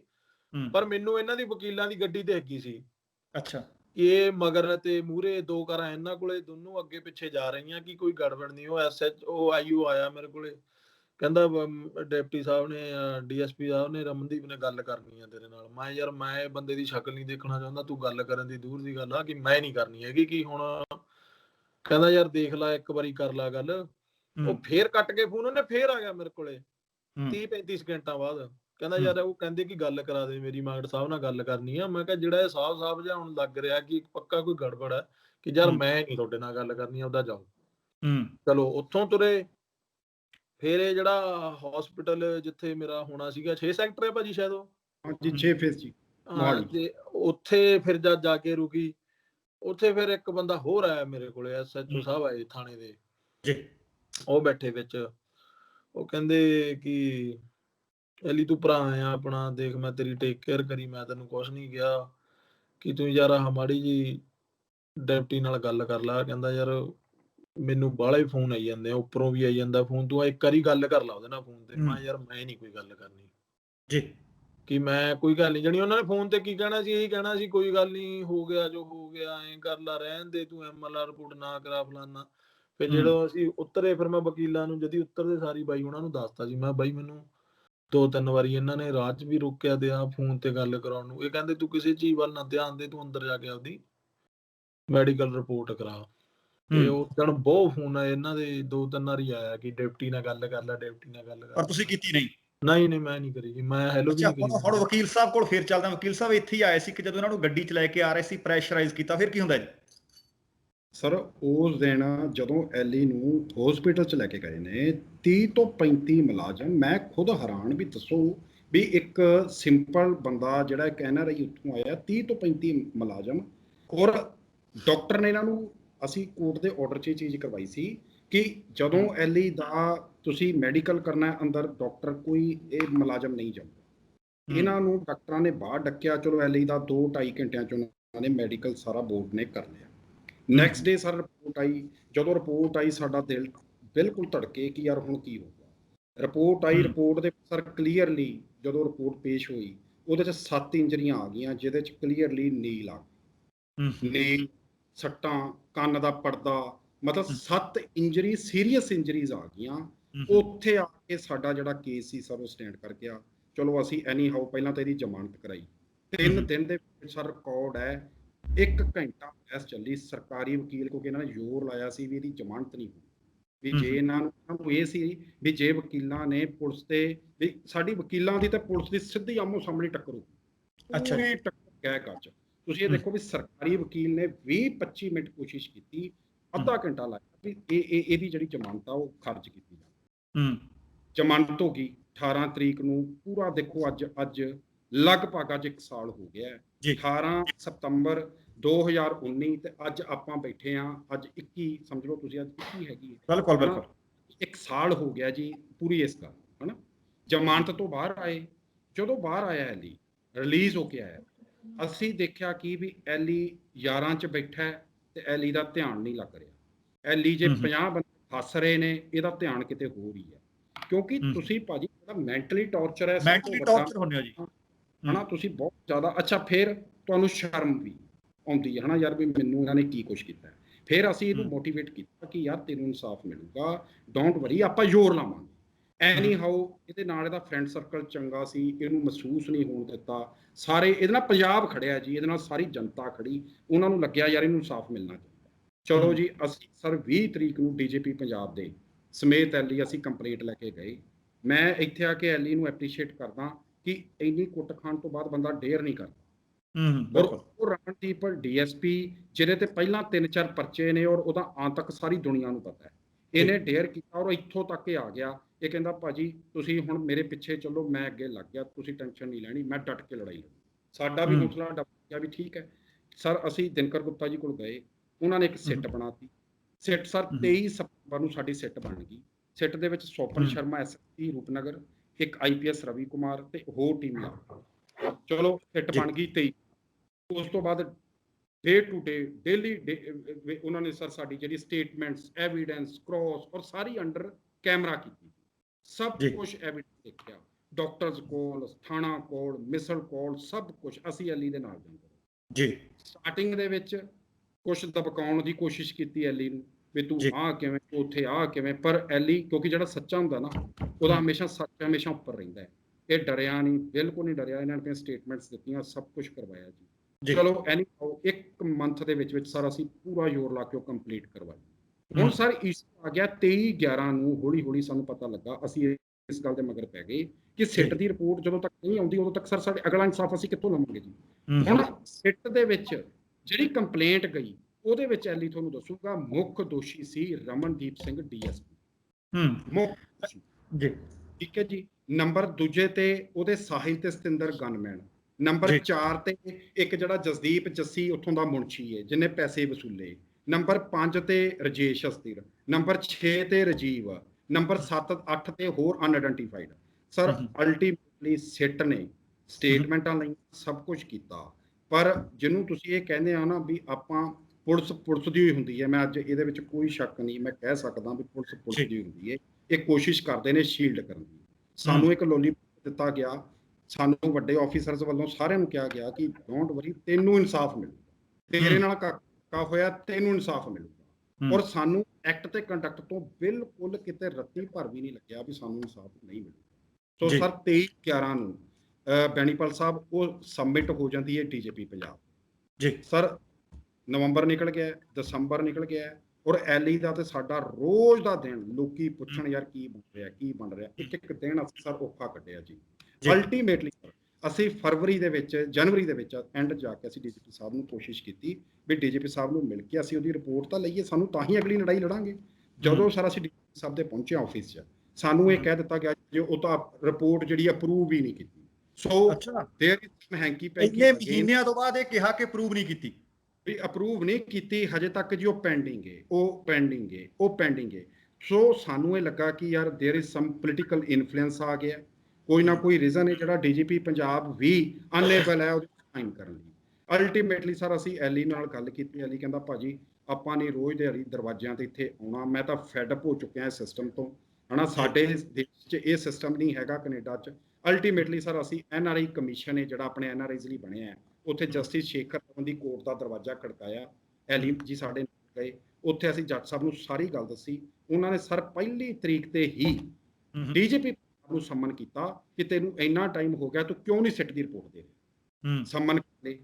ਨੈਕਸਟ ਤਰੀਕ ਜਿਹੜੀ ਸੀ 20-25 ਦਿਨ ਤੇ ਰੱਖੀ। ਸੈਕੰਡ ਟਾਈਮ ਸਰ ਨਵੀਨ ਸੈਣੀ AIG ਆਏ ਬਿਊਰੋ ਆਫ ਇਨਵੈਸਟੀਗੇਸ਼ਨ ਦੇ IPS ਆਫੀਸਰ, ਉਹ ਇਹ ਅਸ਼ੋਰੈਂਸ ਤੇ ਡੇਟ ਲੈ ਗਿਆ ਕਿ ਨੈਕਸਟ ਡੇਟ ਤੇ ਮੈਂ ਲੈ ਕੇ ਆਵਾਂ।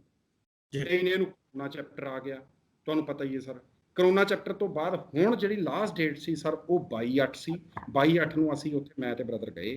ਅਸੀਂ ਕਿਹਾ ਜੀ ਆਹ ਗੱਲ ਹੈ ਸਰ, 1 ਸਾਲ ਹੋਣ ਵਾਲਾ ਹੈ, ਸਾਡੇ ਦੇਸ਼ ਦਾ ਸਿਸਟਮ ਖਰਾਬ ਹੈ, ਇੱਕ NRI ਨਾਲ ਧੱਕਾ ਹੋਇਆ, ਸ਼ਰੇਆਮ ਧੱਕਾ ਹੋਇਆ, ਔਰ ਸਿੱਟ ਦੀ ਕਿਉਂ ਨਹੀਂ ਸਾਨੂੰ ਰਿਪੋਰਟ ਦਿੱਤੀ ਜਾ ਰਹੀ, ਕਿਉਂ ਅੰਡਰ ਦੀ ਕਾਰਵਾਈ ਕੀਤਾ ਜਾ ਰਿਹਾ। ਅਲਟੀਮੇਟਲੀ ਸਰ 18/9 ਫਿਕਸ ਕੀਤੀ ਗਈ। 18/9 ਨੂੰ ਉਹਨਾਂ ਨੇ ਸਾਨੂੰ ਜਿਹੜੀ ਰਿਪੋਰਟ ਸੀ ਸਿੱਟ ਦੀ ਉਹ ਸਾਨੂੰ ਸਰ ਸੌਂਪ। ਉਹ ਸਿੱਟ ਦੀ ਰਿਪੋਰਟ ਜਿਹੜੀ ਸੀ ਜਸਟਿਸ ਨੇ ਸਾਨੂੰ ਸਰ ਤੁਸੀਂ ਕਹ ਲਓ 2-3 ਦਿਨ ਪਹਿਲਾਂ ਹੀ ਸਾਨੂੰ ਦਿੱਤੀ। ਔਰ ਉਹ ਸਿੱਟ ਦੇ ਵਿੱਚ ਕੀ ਆਇਆ ਕੀ ਨਹੀਂ ਉਹ ਤੁਹਾਨੂੰ ਅੱਗੇ ਸਾਰਾ ਵਕੀਲ ਸਾਹਿਬ ਤੁਹਾਨੂੰ ਸਾਰੇ ਭਾਜੀ ਇਹ ਦੱਸਿਓ, ਜਿਹੜੀ ਕਿਉਂਕਿ ਲਗਭਗ 1 ਸਾਲ ਹੋ ਗਿਆ, ਕੋਈ ਐਡਾ ਵੱਡਾ ਗੁੰਝਲਦਾਰ ਕੇਸ ਵੀ ਨਹੀਂ ਸੀ ਕਿ ਸਿੱਟ ਵੀ ਬਣੀ, ਫਿਰ ਤੁਹਾਨੂੰ NRI ਕਮਿਸ਼ਨ ਦਾ ਕੁੰਡਾ ਵੀ ਖੜਕਾਉਣਾ ਪਿਆ, ਫਿਰ ਉਹਦੇ ਤੋਂ ਬਾਅਦ ਵੀ ਲਗਾਤਾਰ ਲਗਭਗ ਅਗਸਤ ਦੇ ਮਹੀਨੇ ਤੁਸੀਂ ਦੱਸ ਦਿਓ ਉਹਦੇ ਵਿੱਚ ਕੀ ਆਇਆ ਕਿਸੇ ਨੂੰ ਬਾਹਰ ਰੱਖਣ ਦੀ ਕੋਸ਼ਿਸ਼ ਕੀਤੀ ਗਈ, ਕਿਸੇ ਨੂੰ ਬਚਾਉਣ ਦੀ ਕੋਸ਼ਿਸ਼ ਕੀਤੀ ਗਈ, ਜਾਂ ਛੋਟੇ ਮੁਲਾਜ਼ਮਾਂ ਨੂੰ ਟੰਗਣ ਦੀ ਕੋਸ਼ਿਸ਼ ਕੀਤੀ ਗਈ? ਕੀ ਹੈ ਜੀ ਉਹਦੇ 'ਚ? ਹਾਂਜੀ ਹਾਂਜੀ, ਉਹਦੀ ਜਿਹੜੀ ਬੈਣੀਪਾਲ ਸਾਹਿਬ ਜਿਹੜੀ ਸਿੱਟ ਦੀ ਜਿਹੜੀ ਫਾਈਂਡਿੰਗ ਆਈ ਹੈ ਨਾ ਨਿਕਲ ਕੇ, ਜੀ ਉਸ ਫਾਈਂਡਿੰਗ ਦੇ ਵਿੱਚ ਸਾਡੇ 2-3 ਸਾਡੀਆਂ ਮੰਗਾਂ ਸੀਗੀਆਂ ਬੈਣੀਪਾਲ ਸਾਹਿਬ। ਪਹਿਲੀ ਮੰਗ ਤਾਂ ਸਾਡੀ ਇਹ ਸੀਗੀ ਵੀ ਜਿਹੜਾ ਅਣਮਨੁੱਖੀ ਤਸੱਦਦ ਕੀਤਾ ਸੀ ਐਲੀ ਮਾਗੜ ਨਾਲ, ਉਹ ਸਾਡੀ ਪਹਿਲੀ ਮੰਗ ਸੀ, ਸਾਡੀ ਜਿਹੜੀ ਅਸੀਂ ਕੰਪਲੇਂਟ ਮੂਵ ਕੀਤੀ ਸੀ। ਉਹਦੇ ਤੇ ਤੁਸੀਂ ਕਹ ਲਓ ਵੀ ਇੱਕ ਡਿਟੇਲ ਇਨਕੁਆਇਰੀ ਕਰਕੇ ਇਹਨਾਂ ਨੇ ਡੀਜੀਪੀ ਪੰਜਾਬ ਨੇ ਉਹਦੇ ਉੱਪਰ ਮੋਹਰ ਲਾਈ ਏ, ਜਿਹਦੇ ਉੱਪਰ ਉਹਨਾਂ ਨੇ ਮੰਨਿਆ ਕਿ ਜਿਹੜਾ ਅਸੀਂ ਮੈਨ ਹੈਂਡਲਿੰਗ ਤਾਂ ਅਸੀਂ ਕੀਤੀ ਹੈ ਪੰਜਾਬ ਪੁਲਿਸ ਨੇ, ਜਿਹੜੀ ਮਾਰ ਕੁਟਾਈ ਆਪਾਂ ਕਹਿੰਦੇ ਆਪਾਂ, ਜਾਂ ਤੁਸੀਂ ਵੈਸੇ ਉਹਦੇ ਵਿੱਚ ਜਿਹੜਾ ਲਫ਼ਜ਼ ਯੂਜ਼ ਕੀਤਾ ਨਾ ਇਹਨਾਂ ਨੇ ਵਰਤਿਆ, ਉਹ ਯੂਜ਼ ਕੀਤਾ ਨਾ ਧੱਕਾ ਮੁੱਕੀ। ਧੱਕਾ ਮੁੱਕੀ ਤਾਂ ਨਹੀਂ ਕੀਤਾ, ਮਾਰ ਕੁਟਾਈ। ਉਹਦੇ ਚ ਮੈਨ ਹੈਂਡਲਿੰਗ ਦੇ ਵਿੱਚ ਦੋਵੇਂ ਹੀ ਵਰਡਸ ਯੂਜ਼ ਕਰਦੇ ਆ ਜੀ। ਜੇ ਦੇਖਿਆ ਜਾਵੇ ਤਾਂ ਇਹਨਾਂ ਨਾਲ ਤਾਂ ਅਣਮਨੁੱਖੀ ਤਸੱਦਦ ਹੋਇਆ ਹੈ ਹਨਾ। ਉਹਦੇ ਤੇ ਜਿਹੜਾ ਇਹਨਾਂ ਨੇ ਜਿਹੜਾ ਲਫ਼ਜ਼ ਵਿੱਚ ਯੂਜ਼ ਕੀਤਾ ਹੈ, ਸ਼ਬਦ ਵਰਤਿਆ ਹੈ, ਉਹ ਇਹਨਾਂ ਨੇ ਕੀਤਾ ਜੀ ਧੱਕਾ ਮੁੱਕੀ। ਧੱਕਾ ਮੁੱਕੀ ਦਾ ਤੁਸੀਂ ਇੱਕ ਮੋਬ ਵੀ ਆਪਾਂ ਕਹਿ ਸਕਦੇ ਹਾਂ। ਸੋ ਇੱਕ ਤਰੀਕੇ ਨਾਲ ਮੰਨ ਵੀ ਲਿਆ ਵੀ ਮੈਨ ਹੈਂਡਲਿੰਗ ਕੀਤੀ ਗਈ ਹੈ, ਦੂਜੇ ਪਾਸੇ ਇੱਕ ਤਰੀਕੇ ਨਾਲ ਖਾਕੀ ਨੂੰ ਪ੍ਰੋਟੈਕਟ ਕਰਨ ਦੀ ਵੀ ਕੋਸ਼ਿਸ਼ ਕੀਤੀ। ਦੂਜਾ ਜਿਹੜਾ ਦੱਸਿਓ ਇੱਥੇ ਇੱਕ ਹੀ ਦੱਸਿਓ, ਜਿਹੜਾ ਤੁਸੀਂ ਦੱਸਦੇ ਹੋ ਕਿ ਪਹਿਲਾਂ 7 ਇੰਜਰੀਜ਼ ਆ ਗਈਆਂ ਸੀ, ਕਿ ਉਹ ਧੱਕਾ ਮੁੱਕੀ 'ਚ ਹੀ ਆ ਗਈਆਂ? ਉਹਦੇ 'ਚ ਮੈਂ ਤੁਹਾਨੂੰ ਦੱਸਦਾ ਜੀ, ਇਹ ਜਿਹੜਾ ਸਾਡਾ ਸਿਸਟਮ ਹੈ ਨਾ, ਜਿਹੜਾ ਇੰਡੀਆ ਦਾ ਸਾਡਾ ਸਿਸਟਮ ਹੈ, ਇਹ ਸਾਰਾ ਹੀ ਬੈਣੀਪਾਲ ਸਾਹਿਬ ਪੋਲਿਊਟ ਹੋਇਆ ਪਿਆ। ਤੁਹਾਨੂੰ ਮੈਂ ਇਹ 'ਚ ਬੜਾ ਸਰਪ੍ਰਾਈਜ਼ਿੰਗ ਫੈਕਟ ਮੈਂ ਇੱਕ ਦੱਸਦਾ, ਇੱਕ ਵਿੱਚ ਰਹਿ ਗਿਆ ਪਾਰਟ। ਮਾਗੜ ਸਾਹਿਬ ਬੈਠੇ ਨੇ, ਇਹਨਾਂ ਨੂੰ ਸਾਰੀ ਗੱਲ ਦਾ ਪਤਾ ਹੈ। ਤੁਸੀਂ ਵੇਖੋ ਜਿਨ੍ਹਾਂ ਦਿਨਾਂ ਦੇ ਦੌਰਾਨ ਮਾਗੜ ਸਾਹਿਬ ਦਾ ਉਹਨਾਂ ਨੇ ਅਲੀ ਦਾ ਲਿਆ ਨਾ, ਉਹਨਾਂ ਨੇ ਇੱਥੇ ਪੁਲਿਸ ਰਿਮਾਂਡ ਲਿਆ, ਤਾਂ ਜਦੋਂ ਪੁਲਿਸ ਰਿਮਾਂਡ ਦਿੱਤਾ ਜਾਂਦਾ ਤਾਂ ਇੱਕ ਜੁਡੀਸ਼ੀਅਲ ਮੈਜਿਸਟ੍ਰੇਟ ਇੱਕ ਆਰਡਰ ਪਾਸ ਕਰਦਾ ਵੀ 8-8 ਮਹੀਨਿਆਂ ਬਾਅਦ ਹਰੇਕ ਅਕਿਊਜ਼ਡ ਦਾ 6-6 8-8 ਘੰਟਿਆਂ 'ਚ ਹਰੇਕ ਅਕਿਊਜ਼ਡ ਦਾ ਤੁਸੀਂ ਇੱਕ ਵਾਰੀ ਮੈਡੀਕਲ ਕਰਵਾਉਣਾ। ਤਾਂ ਇਹਨਾਂ ਨੇ ਜਿਹੜਾ ਮੈਡੀਕਲ ਇਹਨਾਂ ਨੇ ਕਰਵਾਉਂਦੇ ਰਹੇ ਨੇ, ਉਹ ਡਾਕਟਰਸ ਨੇ ਰਿਪੋਰਟਾਂ ਜਿਹੜੀਆਂ ਸੀਗੀਆਂ ਉਹ ਓਕੇ ਕਰਕੇ ਦਿੱਤੀਆਂ ਨੇ ਅਲੀ ਮਾਗੜ ਦੀਆਂ। ਉਸ ਤੋਂ ਬਾਅਦ ਮੈਂ ਤੁਹਾਨੂੰ ਸਰਪ੍ਰਾਈਜ਼ ਇੱਕ ਬੜਾ ਮੈਂ ਲੱਗਾ ਫੈਕਟ ਦੱਸਣ। ਉਸ ਤੋਂ ਬਾਅਦ ਫਿਰ ਜਦੋਂ ਅਸੀਂ ਬੋਰਡ ਕਨਸਟੀਟਿਊਟ ਕਰਵਾਇਆ ਡਾਕਟਰਾਂ ਦਾ, ਉਹਦੇ 'ਚ 5 ਮੈਂਬਰੀ ਜਿਹੜੀ ਬੋਰਡ ਦੇ ਵਿੱਚ ਕਨਸਟੀਟਿਊਟ ਕਰਵਾਇਆ ਡਾਕਟਰਸ ਦੀ ਕਮੇਟੀ ਬਣਦੀ ਏ, ਉਹਦੇ 'ਚ 2 ਤੋਂ 3 ਮੈਂਬਰ ਉਹੀ ਡਾਕਟਰ ਸੀਗੇ ਜਿਹੜੇ ਪਹਿਲਾਂ ਇਹਨਾਂ ਦਾ ਮੈਡੀਕਲ ਦੇ ਵਿੱਚ ਰਿਪੋਰਟ ਓਕੇ ਕਰ ਰਹੇ ਸੀ। ਤਾਂ ਇੱਥੇ ਆ ਕੇ ਇੱਕ ਸਵਾਲ ਇਹ ਖੜਾ ਹੁੰਦਾ ਸੀ ਵੀ ਜਦੋਂ ਇੱਕ ਮੈਡੀਕਲ ਬੋਰਡ ਕਨਸਟੀਟਿਊਟ ਹੋਇਆ, ਉਹਦੀ ਇੱਕ ਰਿਪੋਰਟ ਡਿਟੇਲ ਆਈ ਜਿਹਦੇ 'ਚ 8 ਇੰਜਰੀਜ਼ ਆਈਆਂ, ਤਾਂ ਉਹਦੇ 'ਚ ਉਹ 5 ਡਾਕਟਰਾਂ ਦੇ ਵਿੱਚੋਂ ਡਾਕਟਰ 3 ਵੀ ਕਹਿ ਰਹੇ ਨੇ ਵੀ ਹਾਂ ਇਹਦੀ 8 ਇੰਜਰੀਜ਼ ਆਈਆਂ ਨੇ। ਤਾਂ ਕੀ ਗੱਲ ਇੱਥੇ ਇੱਕ ਸਵਾਲ ਕਿ ਵੀ ਬੜੇ ਵੱਡੇ ਲੈਵਲ ਦਾ ਖੜਾ ਹੁੰਦਾ ਸੀ ਵੀ ਫਿਰ ਡਾਕਟਰ ਪੁਲਿਸ ਸਾਰਾ ਸਿਸਟਮ ਫਿਰ ਸਾਰਾ ਇੱਕ ਦੂਜੇ ਦੇ ਨਾਲ ਰਲਿਆ ਹੀ ਪਿਆ। ਐਟਲੀਸਟ ਤੁਸੀਂ ਬੈਣੀਪਾਲ ਸਾਹਿਬ ਇਹ ਚੀਜ਼ ਦੇਖੋ ਵੀ ਜਿਹੜਾ ਡਾਕਟਰ ਇੱਕ ਅਸੀਂ ਉਹਨਾਂ ਨੂੰ ਆਪਾਂ ਸਾਰੇ ਲੋਕ ਇੱਕ ਰੱਬ ਸਮਝਦੇ ਹਾਂ। ਇਹ ਜਦੋਂ ਐਲੀ ਮਾਗੜ ਵਿਚਾਰਾ ਲਗੜਾ ਕੇ ਡਾਕਟਰ ਦੇ ਸਾਹਮਣੇ ਅਪੀਅਰ ਹੁੰਦਾ ਸੀ, ਤਾਂ ਐਟਲੀਸਟ ਜੇ ਅਸੀਂ ਇੱਕ ਵਕੀਲ ਆ, ਅਸੀਂ ਦੋਵੇਂ ਭਰਾ ਜਿੱਥੇ ਬੈਠੇ ਹਾਂ ਬੈਣੀਪਾਲ ਸਾਹਿਬ, ਜੇ ਅਸੀਂ ਇਹ ਚੀਜ਼ ਵੇਖ ਲਈ, ਪ੍ਰੈਸ ਰਿਪੋਰਟਰਸ ਵੀ ਇਹਨਾਂ ਨੂੰ ਪੁੱਛਦੇ ਰਹੇ ਨੇ, ਤਾਂ ਕੀ ਗੱਲ ਇੱਕ ਇਹ ਸਵਾਲ ਡਾਕਟਰ ਦਾ ਪੁੱਛਣਾ ਨਹੀਂ ਸੀ ਬਣਦਾ ਵੀ ਕੀ ਜੀ ਤੁਸੀਂ ਲੜਾ ਕੇ ਤੁਰ ਰਹੇ ਹੋ, ਤੁਹਾਡੇ ਕੋਲ ਬੈਠਿਆ ਨਹੀਂ ਜਾ ਰਿਹਾ, ਤੁਹਾਡੀ ਕੋਈ ਉਹ ਡਾਕਟਰ ਕੋਲ ਪਾਵਰ ਹੁੰਦੀ, ਕਿਉਂਕਿ ਡਾਕਟਰ ਨਹੀਂ ਮੈਂ ਇੱਕ ਗੱਲ ਇੱਥੇ ਤੁਸੀਂ ਕਹਿਣਾ ਚਾਹੁੰਦੇ ਹੋ? ਇੱਕ ਗੱਲ ਮੈਂ ਇੱਥੇ ਕਲੀਅਰ ਕਰ ਦਿੰਦਾ। ਜਿਵੇਂ ਭਾਜੀ ਕਹਿੰਦੇ ਆ ਕਿ ਡਾਕਟਰ ਪੁੱਛਦੇ ਨਹੀਂ ਸੀ, ਡਾਕਟਰਾਂ ਨੂੰ ਕੁਝ ਪੁੱਛਣ ਹੀ ਨਹੀਂ ਸੀ ਦਿੰਦੇ। ਮੈਂ ਤਾਂ ਡਾਕਟਰ ਦੇ ਮੂਹਰੇ ਵੀ ਨਹੀਂ ਸੀ ਜਾਂਦਾ, ਇਹ ਮੇਰੇ ਸਾਹਮਣੇ 10-12 ਪੁਲਿਸ ਵਾਲੇ ਖੜੇ ਹੁੰਦੇ ਸੀ, ਮੈਨੂੰ ਤਾਂ ਉਦੋਂ ਕਹਿੰਦੇ ਸੀ ਆਈ ਮਾਗੜ ਸਾਹਿਬ ਸਾਈਨ ਕਰ ਦੋ। ਅੱਛਾ, ਜਦੋਂ ਮੈਡੀਕਲ ਕਰਾਉਣ ਜਾਂਦੇ ਸੀ ਡਾਕਟਰਾਂ ਨੂੰ ਤਾਂ ਕੁਝ ਡਾਕਟਰ ਐ ਪੁੱਛ ਲੈਂਦੇ, ਤੁਹਾਨੂੰ ਸਾਹ ਠੀਕ ਆਉਂਦਾ ਜੀ? ਹਾਂਜੀ ਆਉਂਦਾ ਜੀ। ਤੁਸੀਂ ਕੋਈ ਦਵਾਈ ਤਾਂ ਨਹੀਂ ਲੈਂਦੇ ਦਰਦ ਦੀ? ਨਹੀਂ ਜੀ। ਓਕੇ, ਇੱਥੇ ਸਾਈਨ ਕਰ ਦਿਓ। ਸਾਈਨ ਕਰਤੇ। ਡਾਕਟਰ ਤੋਂ ਇਲਾਵਾ ਕੋਈ ਮੁਆਇਨਾ ਨਹੀਂ, ਬਸ ਹਾਂਜੀ ਆਈ ਕਿ ਫਟਾਫਟ ਕੀ ਚੱਲ ਵੀ ਚੱਲ ਮੈਡੀਕਲ ਆ, ਤੇਰਾ ਮੈਡੀਕਲ ਆ, ਚੱਲ ਵੀ ਸਾਈਨ ਮਾਰ। ਉਹ ਤਾਂ ਆਪ ਮੈਨੂੰ ਰਮਨਦੀਪ ਕਹੀ ਜਾਂਦਾ ਸੀ ਕਿ ਹੁਣ ਤੂੰ ਜਾ ਕੇ ਬਾਹਰ ਡਾਕਟਰਾਂ ਨੂੰ ਦੱਸੇਗਾ ਮੈਨੂੰ ਕੁੱਟਿਆ ਤੇ ਮੈਂ ਤੈਨੂੰ ਲਿਆ ਕੇ ਫੇਰ ਕੁੱਟੂੰਗਾ। ਮੈਂ ਡਰਦਾ ਹੀ ਨਹੀਂ ਸੀ ਕੁਝ ਕਹਿੰਦਾ। ਮੈਂ ਕਿਹਾ ਹੋਰ ਮੈਂ ਉੱਥੇ ਬੋਲ ਪਮਾ, ਹੁਣ 3-4 ਦਿਨ ਫੇਰ ਇਹਨਾਂ ਕੋਲ ਆ, ਹੋਰ ਕੁੱਟਣਗੇ। ਮੇਰੇ ਤਾਂ ਪਹਿਲਾਂ ਬੱਸ ਹੋਈ ਪਈ ਆ, ਹੋਰ ਕੁੱਟ ਖਾਣੀ ਹੋਣੀ ਮੇਰੇ ਤੋਂ। ਪੈਰ ਸੁੱਜੇ ਪਏ ਆ, ਬਾਹਾਂ ਸੁੱਜੀਆਂ ਪਈਆਂ, ਕੂਣੀਆਂ ਸੁੱਜੀਆਂ ਪਈਆਂ ਆ, ਢੂਹੀ ਦੇ ਮਾਰ ਚਤਣਾ ਦੇ ਡੰਡੇ ਚੱਤੜ ਸਜਾਏ ਪਏ ਆ। ਹੁਣ ਇਦੋਂ ਬਾਅਦ ਕਰਾਂਗੇ ਕੀ? ਜੇ ਹੁਣ ਮੈਂ ਦੱਸੂਗਾ ਤਾਂ ਵੀ ਮਰਦਾ, ਨਹੀਂ ਦੱਸਦਾ ਤਾਂ ਵੀ ਮਰਦਾ। ਫਿਰ ਮੈਨੂੰ ਭਾਜੀ ਹੁਣੀ ਕਹਿੰਦੇ ਤੇਰਾ ਮੈਡੀਕਲ ਕਰਾਵਾਂਗੇ, ਕਰਾ ਕੇ ਉਦੋਂ ਬਾਅਦ ਕਹਿੰਦੇ ਤੂੰ ਆ ਕੇ ਮੀਡੀਆ 'ਚ ਖੁੱਲ ਕੇ ਦੱਸੀ ਤੇਰੇ ਨਾਲ ਕੀ ਕੀਤਾ। ਹੁਣ ਕਈ ਲੋਕ ਮੇਰੇ ਮਜ਼ਾਕ ਉਡਾਉਂਦੇ ਆ ਕਿ ਹਾਂ ਫਿਰ ਰਮਨਦੀਪ ਨੇ ਸੂਤ ਕਰਤਾ, ਸਾਲੇ ਉਹ ਕੁੱਟ ਖਾਧੀ ਆ ਤਾਂ ਦੱਸਿਆ ਵੀ ਆ, ਹਾਂ ਕੁੱਟਿਆ ਆ। ਇੱਥੇ 3600 ਜਣਾ ਕੁੱਟ ਖਾ ਕੇ ਘਰੇ ਬਹਿ ਜਾਂਦਾ, ਕਿਸੇ ਨੂੰ ਦੱਸਦਾ ਵੀ ਨਹੀਂ। ਮੈਂ ਤਾਂ ਸ਼ਰੇਆਮ ਆ ਕੇ ਮੀਡੀਆ ਤੇ ਕਿਹਾ ਮੈਨੂੰ ਕੁੱਟਿਆ ਆ। ਇਹਦੇ ਵਿੱਚ ਮੈਨੂੰ ਇਹ ਵੀ ਲੱਗਦਾ ਕਿ ਬਹੁਤ ਸਾਰੇ ਲੋਕ ਨੇ ਕੁੱਟ ਭਾਵੇਂ ਕਿਸੇ ਤੇ ਪਈ ਜਾਂ ਖਾਧੀ, ਧੱਕਾ ਮੁੱਕੀ ਹੋਈ, ਉਹਨਾਂ ਦੇ ਕੇਸ ਬਣੇ, ਪਰ ਕਈ ਲੋਕ ਫਿਰ ਪੁਲਿਸ ਤੋਂ ਡਰਦੇ ਮਾਰੇ ਆਪਣੀ ਜ਼ੁਬਾਨ ਖੋਲਦੇ ਨਹੀਂ, ਕਾਨੂੰਨ ਦੇ ਖਿਲਾਫ ਲੜਨਾ ਨਹੀਂ ਚਾਹੁੰਦੇ। ਆਹ ਗੱਲ ਵਕੀਲ ਸਾਹਿਬ ਵੀ ਪਹਿਲਾਂ ਦੱਸ ਰਹੇ ਸੀ ਕਿ ਪਹਿਲਾਂ ਕਿਹਾ ਸੀ ਕਿ ਕੇਸ ਤਾਂ ਲਵਾਂਗੇ, ਜੇ ਡਟ ਕੇ ਸਟੈਂਡ ਲਾਓਗੇ ਉਸ ਬਿਲਕੁਲ ਸਟੈਂਡ ਬਿਲਕੁਲ ਤੇ ਤੁਸੀਂ ਅੱਜ ਵੀ ਬਰਕਰਾਰ ਹੋ ਜੀ ਵਕੀਲ ਸਾਹਿਬ? ਮੈਂ ਇੱਥੇ ਤੁਹਾਡੀ ਗੱਲ ਮੈਂ ਬੈਣੀਪਾਲ ਸਾਹਿਬ ਵੱਡੀ ਕਰਦਾ। ਜੀ ਚਲੋ ਹੁਣ ਮੈਂ ਥੋੜਾ ਜਿਹਾ, ਕਿਉਂਕਿ ਉਹ ਸਿੱਟ ਵਾਲੀ ਗੱਲ ਆਪਾਂ ਸ਼ੁਰੂ ਕੀਤੀ ਸੀ ਨਾ, ਵੀ ਇੱਕ ਤਾਂ ਮੈਨ ਹੈਂਡਲਿੰਗ ਵਾਲੀ ਗੱਲ ਜਿਹੜੀ ਰਿਪੋਰਟ ਦੇ ਵਿੱਚ ਫਾਈਂਡਿੰਗ ਨਿਕਲ ਕੇ ਆਈ ਏ, ਉਹ ਇੱਕ ਤਾਂ ਸਾਡਾ ਜਿਹੜਾ ਫਸਟ ਜਿਹੜਾ ਸਾਡਾ ਐਲੀਗੇਸ਼ਨ ਸੀ ਉਹ ਪ੍ਰੂਵ ਹੋ ਗਿਆ। ਹੁਣ ਉਹ ਗੱਲਾਂ 'ਚ ਗੱਲ ਨਹੀਂ ਰਹੀ ਵੀ ਜਿਵੇਂ ਇੱਕ ਐਲੀਗੇਸ਼ਨ ਨਹੀਂ ਰਹਿ ਗਏ ਐਲੀ ਮਾਂਗਟ ਦੇ ਵੀ ਸਾਨੂੰ ਕੁੱਟਿਆਂ ਜਾਂ ਲਾਇਰਸ ਦੇ, ਉਹ ਚੀਜ਼ ਤੁਸੀਂ ਕਹ ਲਓ ਵੀ ਇੱਕ ਫਾਈਂਡਿੰਗ ਨਿਕਲ ਕੇ ਸਾਹਮਣੇ ਆਈ। ਦੂਜਾ, ਜਦੋਂ ਐਲੀ ਮਾਂਗਟ ਜੀ ਉੱਥੇ 10 ਸਤੰਬਰ ਨੂੰ 에ਅਰਪੋਰਟ ਤੋਂ ਉਤਰਦੇ ਨੇ, ਮੇਰੇ ਖਿਆਲ 'ਚ ਨਿਊਜ਼ੀਲੈਂਡ ਤੋਂ ਉਦੋਂ ਆਏ ਨੇ 11 ਸਤੰਬਰ ਨੂੰ, ਤਾਂ ਤੁਸੀਂ ਇਹ ਚੀਜ਼ ਦੇਖੋ ਵੀ ਉਤਰਨ ਦੇ ਵੇਲੇ ਬੇਲੇਬਲ ਸੈਕਸ਼ਨਾਂ ਦੇ ਵਿੱਚ ਇਹਨਾਂ ਨੂੰ ਅਰੈਸਟ ਕੀਤਾ ਜਾਂਦਾ ਹੈ। ਔਰ ਸਪੈਸੀਫਿਕਲੀ ਇਹਨਾਂ ਤੋਂ ਇੱਥੇ ਬੈਣੀਪਾਲ ਸਾਹਿਬ ਤੁਹਾਨੂੰ ਮੈਂ ਦੱਸਣਾ ਚਾਹੁੰਦਾ, ਇੱਕ ਵੱਡੇ level the ਬਰਾਈਬ by way of extortion ਇਹਨਾਂ ਮੰਗੀ ਗਈ। ਤਾਂ ਇਹਨਾਂ ਦੇ ਜਿਹੜੇ ਫਰੈਂਡ ਸੀਗੇ ਆਪਣੇ ਅਮੁੱਲਪ੍ਰੀਤ ਨੇ ਜੀ, ਇੱਥੋਂ ਦਰਾਹੇ ਤੋਂ, ਬੜੇ ਸਤਿਕਾਰਯੋਗ ਨੇ, ਇਹਨਾਂ ਦੇ ਫਰੈਂਡ ਨੇ, ਉਹਨਾਂ ਨੇ ਵਿਚਾਰਿਆਂ ਨੇ 7000 ਆਸਟ੍ਰੇਲੀਅਨ ਡਾਲਰ ਜਿਹੜਾ ਹੈ ਉਹ ਤੁਸੀਂ ਕਹ ਲਓ ਵੀ ਇਹਨਾਂ ਨੂੰ ਹੈਂਡਓਵਰ ਕੀਤਾ, ਸਿਰਫ ਇਸ ਕਰਕੇ ਵੀ ਸਾਡੇ ਭਰਾ ਦੀ ਜਿਹੜਾ ਵਿਚਾਰਾ ਬਾਹਰੋਂ NRI ਬੰਦਾ ਹੈ, ਉਹ ਸਪੈਸ਼ਲ ਸਾਡੇ ਪੰਜਾਬ ਦੇ ਵਿੱਚ ਇਹਨਾਂ ਦੇ ਸਮਝ ਲਓ ਬੜਾ ਐਡਾ ਵੱਡਾ ਸਿਸਟਮ ਸੀ ਵੀ ਸਾਡੇ ਭਰਾ ਦੀ ਜਾਨ ਬਖਸ਼ ਦਿਓ। 7000 ਆਸਟ੍ਰੇਲੀਅਨ ਡਾਲਰ ਜਿਹੜਾ ਹੈ ਉਹ ਵੀ ਇਹ ਆਪਣੀ DJP ਪੰਜਾਬ ਨੇ ਮੋਹਰ ਲਾਤੀ ਹੈ ਵੀ ਸਾਡੇ ਪੁਲਿਸ ਅਫੀਸ਼ੀਅਲਸ ਨੇ ਲਏ ਨੇ। ਸੋ ਸਾਡਾ ਕਹਿਣ ਤੋਂ ਮੇਰਾ ਭਾਵ, ਇੱਕ ਤੇ ਦੋ ਚੀਜ਼ਾਂ ਇਹ ਹੋ ਗਈਆਂ ਜੀ। ਤੀਜਾ ਪੁਆਇੰਟ ਜਿਹੜਾ ਹੈ ਸਿੱਟ ਦੀ ਰਿਪੋਰਟ ਦੇ ਵਿੱਚ ਜਿਹੜੀ ਹੁਣ ਫਾਈਂਡਿੰਗ ਆਈ ਹੈ ਸਰ, ਉਹ ਇਹ ਆਈ ਹੈ ਕਿ ਪਹਿਲੇ ਨੰਬਰ 'ਤੇ ਉਹਨਾਂ ਨੇ ਜਿਹੜਾ ਨਾਮ ਰੱਖਿਆ ਉਹ SHO ਰਜੇਸ਼ ਅਸਥੀਰ, ਜਿਹੜਾ ਉਸ ਸਮੇਂ SHO ਮੁੱਖ ਅਫਸਰ ਸੀ ਥਾਣਾ ਸੁਹਾਣੇ ਦਾ। ਉਸ ਤੋਂ ਇਲਾਵਾ 2 ਤੇ 3 ਨੰਬਰ ਹੈਗੇ ਨੇ ਸਾਹਿਲ ਤੇ ਸਤਿੰਦਰ, ਦੋਵੇਂ ਜਿਹੜੇ PSO ਸਨ ਰਮਨਦੀਪ ਸਿੰਘ DSP ਦੇ, ਉਹਨਾਂ ਦੋਵਾਂ ਤਿੰਨਾਂ ਦੇ ਨਾਮ ਨੇ, ਗਨਮੈਨ ਕਹ ਲਓ ਤੁਸੀਂ ਜੀ।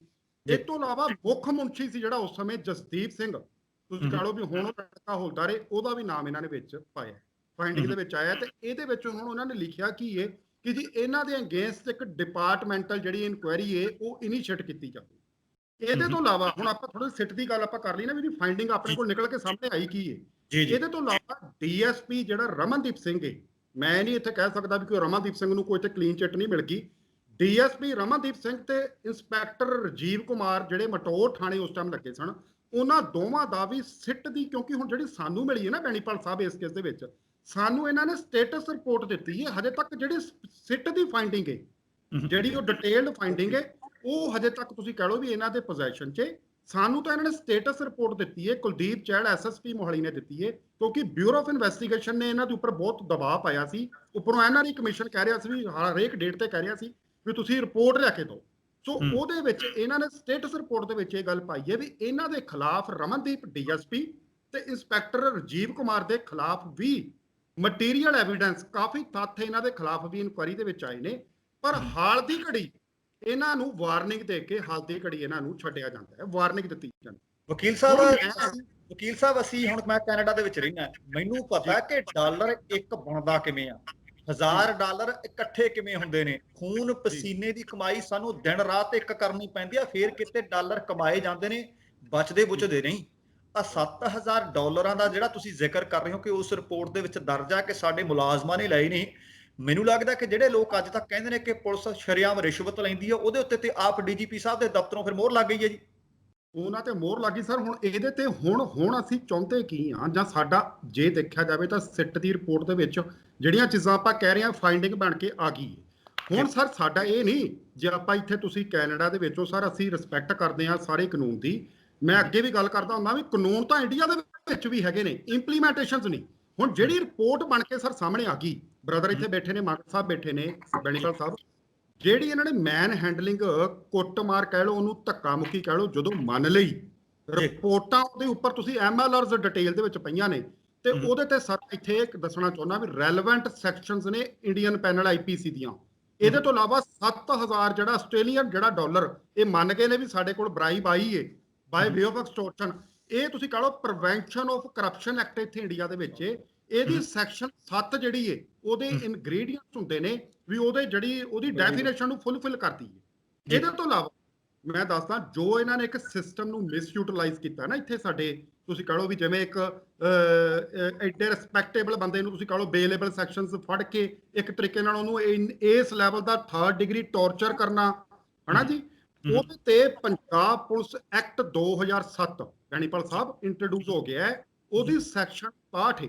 ਹੁਣ ਮੈਂ ਗੱਲ ਕਰਦਾ ਕਿ ਦੇਖੋ ਤੁਸੀਂ ਸਾਡੇ ਇੱਥੇ ਸਿਸਟਮ 'ਚ ਕਿ ਜਦੋਂ ਮੈਨੂੰ ਬੀਇੰਗ ਏ ਲਾਇਰ ਮੈਨੂੰ ਇਹ ਸਾਰੀਆਂ ਚੀਜ਼ਾਂ ਦਿਖ ਰਹੀਆਂ ਨੇ ਕਿ ਇਹ ਇਹਨਾਂ ਦੇ ਖਿਲਾਫ ਕਾਨੂੰਨਨ ਕਾਰਵਾਈ ਇਹਨਾਂ ਦੀ as per the finding of ਦੀ ਸਿਟ ਬਣਦੀ ਸੀ, ਤਾਂ ਕਿਉਂ ਨਹੀਂ ਇਹਨਾਂ ਦੇ ਖਿਲਾਫ ਇੱਕ FIR ਫੁੱਲ ਫਲੈਜ ਇੱਕ ਰਜਿਸਟਰਡ ਕੀਤੀ ਗਈ? ਇੰਸਟੈਡ ਆਫ ਇੱਕ ਤੁਸੀਂ ਕਹ ਲਓ ਇੱਕ ਡਿਪਾਰਟਮੈਂਟਲ ਚ ਕਰਕੇ ਭੇਜ ਦੇਣੀ ਵੀ ਇਹਨਾਂ ਦੇ ਖਿਲਾਫ ਹੁਣ ਡਿਪਾਰਟਮੈਂਟਲ ਇਨਕੁਆਇਰੀ ਕੀਤੀ ਜਾਵੇ, ਇਨੀਸ਼ੀਏਟ ਕੀਤੀ ਜਾਵੇ। ਸੋ ਅਸੀਂ ਇਹ ਗੱਲ ਅਸੀਂ ਬੈਣੀਪਾਲ ਸਾਹਿਬ ਅਸੀਂ ਕਰਦੇ ਹਾਂ ਕਿ ਜਦੋਂ ਸਿਸਟਮ ਦੇ ਵਿੱਚ ਇੱਕ ਐਗਜ਼ਾਮਪਲ ਸੈੱਟ ਕਰਨ ਦੀ ਲੋੜ ਸੀ, ਜਿੱਥੇ ਮੈਂ ਇੱਕ ਇੱਥੇ ਚੀਜ਼ ਤੁਹਾਨੂੰ ਮੈਂ ਇੱਕ ਮਾਗੜ ਸਾਹਿਬ ਬੈਠੇ ਨੇ ਤੁਹਾਨੂੰ ਦੱਸਣਗੇ ਵੀ ਜੀ, ਅਸੀਂ ਜਦੋਂ ਬੈਣੀਪਾਲ ਸਾਹਿਬ ਅਸੀਂ ਜਦੋਂ DGP ADGP ਸਾਹਿਬ ਨੂੰ ਅਸੀਂ ਮਿਲੇ ਆ ਨਾ ਇਸ ਮੈਟਰ ਦੇ ਵਿੱਚ 20 ਸਤੰਬਰ ਨੂੰ, ਜਦੋਂ ਥੱਲੇ IG ਅਮਿਤ ਪ੍ਰਸਾਦ ਜੀ ਰੂਪਨਗਰ ਸਾਡੇ ਰੋਪੜ IG ਹਜੇ ਵੀ ਉਹੀ ਨੇ, ਜਦੋਂ ਅਸੀਂ ਮਿਲੇ ਮਾਗੜ ਸਾਹਿਬ ਇਸ ਗੱਲ ਦੇ ਗਵਾਹ ਨੇ, ਉਹਨਾਂ ਨੇ ਹਿੰਦੀ ਦੇ ਵਿੱਚ, ਕਿਉਂਕਿ ਮੇਰੇ ਕੋਲ ਪਟਨਾ ਬਿਹਾਰ ਦੇ ਨੇ, ਉਹ ਕਹਿੰਦੇ ਜੀ ਜਿੱਦਣ ਸਿੱਟ ਕਨਸਟੀਟਿਊਟ ਹੋਈ, ਮੈਂ ਤੇ ਬ੍ਰਦਰ ਵੀ ਦੋਵੇਂ ਭਰਾ ਬੈਠੇ ਸੀ, ਕਹਿੰਦੇ ਜੀ ਜੇ ਐਸੀ ਸਿੱਟ नहीं होगी जो बहुत समा ले जाएगी, वो कहते जी ये तो हम सिर्फ टाइम स्टिपुलेटेड ਹੁੰਦਾ ਇੱਕ ਵੀ ਵਿਦਿਨ 30 ਡੇਜ਼ 20 ਡੇਜ਼ ਤੁਹਾਨੂੰ ਇਹਦੀ ਫੰਡਿੰਗ ਦੇ ਦਿੱਤੀ ਜਾਏਗੀ। ਸਰ ਤੁਸੀਂ ਇੱਕ ਸਰਪ੍ਰਾਈਜ਼ਿੰਗ ਤੁਹਾਨੂੰ ਮੈਂ ਇੱਕ ਫੈਕਟ ਦੱਸਾਂ, ਬੈਣੀਪਾਲ ਸਾਹਿਬ ਮਾਗੜ ਸਾਹਿਬ ਵੀ ਦੱਸਣਗੇ ਵੀ, ਤੇ ਦੇਖੋ ਸਾਡੇ ਵੱਲੋਂ ਤਾਂ 20 ਸਤੰਬਰ ਤੋਂ ਬਾਅਦ 23/11 ਨੂੰ ਇਹਨਾਂ ਨੇ ਜਿਹੜੀ ਰਿਪੋਰਟ ਉੱਥੇ ਸਬਮਿਟ DGP ਆਫਿਸ ਕਰਾਤੀ, ਉਹ ਤਾਂ ਇੱਕ ਪ੍ਰੋਸੈਸ ਸੀ, ਸਾਡੇ ਹੱਥ ਕੁਝ ਨਹੀਂ ਲੱਗਿਆ। ਤੁਸੀਂ ਮੈਂ 1 ਮਿੰਟ ਦਾ ਸਮਾਂ ਲਵਾਂਗਾ, ਮਾਗੜ ਸਾਹਿਬ ਵੀ ਇਹਦੇ ਕੋਲ ਦੱਸਣਗੇ, ਬ੍ਰਦਰ ਵੀ ਦੱਸਣਗੇ। ਉਸ ਤੋਂ ਬਾਅਦ ਤੁਸੀਂ ਦੇਖੋ ਵੀ ਅਸੀਂ ਰਿਪਰੈਜ਼ੈਂਟੇਸ਼ਨਸ ਦਿੰਦੇ ਰਹੇ, ਉਹ ਭਲੇ ਮਾਨਸਿਓ ਸਾਨੂੰ ਸਾਡੀ ਸਿੱਟ ਦੀ ਰਿਪੋਰਟ ਤਾਂ ਸਾਡੇ ਹੱਥ ਦੇ ਦਿਓ, ਘੱਟੋ ਘੱਟ ਸਾਨੂੰ ਇਹ ਤਾਂ ਪਤਾ ਲੱਗ ਜਾਵੇ ਵੀ ਸਿੱਟ ਦੇ ਵਿੱਚ ਕੀ ਤੁਸੀਂ ਪੁਲਿਸ ਮੁਲਾਜ਼ਮਾਂ ਦੇ ਖਿਲਾਫ ਕੋਈ ਕਾਰਵਾਈ ਪਾਈ ਹੈ ਜਾਂ ਨਹੀਂ ਪਾਈ। ਸਰ ਉਸ ਤੋਂ ਬਾਅਦ ਅਸੀਂ NRI ਕਮਿਸ਼ਨ ਗਏ ਆ, ਮਾਗੜ ਸਾਹਿਬ ਵੀ ਬੈਠੇ ਨੇ, 20 ਜੁਲਾਈ 2020 ਤੱਕ ਆ, ਹੁਣ ਤੱਕ ਤੁਸੀਂ ਹਾਨੀ ਵਾਲਾ ਕੰਮ ਵੇਖੋ।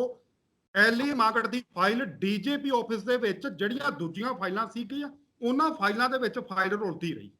20 ਜੁਲਾਈ ਤੱਕ ਜਿਹੜੀ ਹੁਣ ਸਟੇਟਸ ਰਿਪੋਰਟ ਸਾਡੇ ਹੱਥ ਦੇ ਵਿੱਚ ਆਈ ਏ, ਉਹਦੇ ਚ ਆਇਆ ਵੀ 20 ਜੁਲਾਈ ਤੱਕ DGP ਪੰਜਾਬ ਦੇ ਆਫਿਸ ਦੇ ਵਿੱਚ ਉਹ ਫਾਈਲ ਪਈ ਰਹੀ।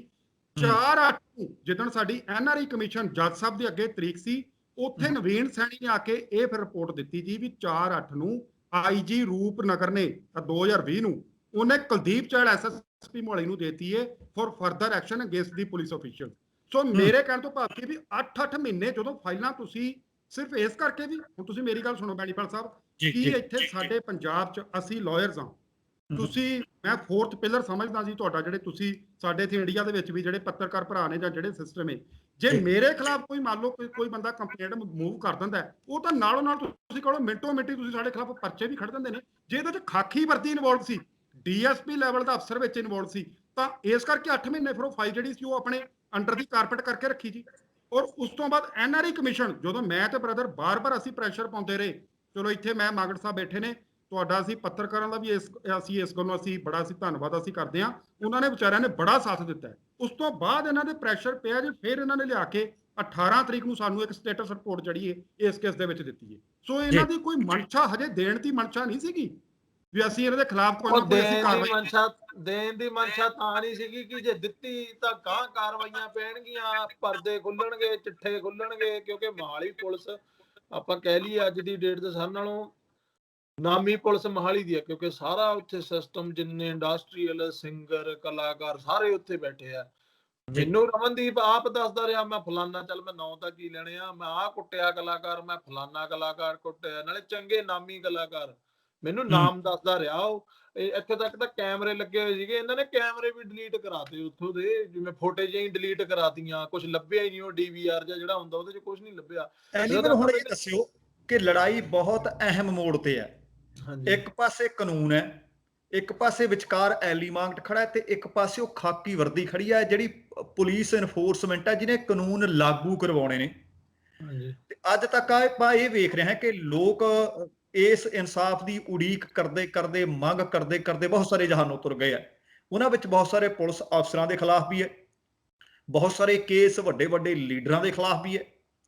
ਪਰ ਹੁਣ ਆਹ ਜਿਹੜਾ ਕੇਸ ਹੈ, ਕੋਈ ਐਡਾ ਵੱਡਾ ਕੇਸ ਨਹੀਂ ਸੀ ਜਿੱਡਾ ਵੱਡਾ ਇਹ ਬਣ ਗਿਆ, ਜਿਹਦੇ ਕਾਰਨ ਤੁਹਾਨੂੰ ਸਰੀਰਕ ਵੀ ਮਾਨਸਿਕ ਪੀੜਾ ਵੀ ਝੱਲਣੀ ਪਈ, ਤੇ ਲੰਬਾ ਸਮਾਂ ਤੁਹਾਨੂੰ ਪੰਜਾਬ ਦੇ ਵਿੱਚ, ਭਾਰਤ ਦੇ ਵਿੱਚ ਗੁਜ਼ਾਰਨਾ ਵੀ ਪਿਆ। ਕਾਫੀ ਲੰਬੇ ਅਰਸੇ ਤੋਂ ਬਾਅਦ ਤੁਸੀਂ ਮੁੜ ਆਪਣੇ ਪਰਿਵਾਰ ਕੋਲ ਆਉਣ ਵਿੱਚ ਸਫਲ ਹੋਏ ਹੋ।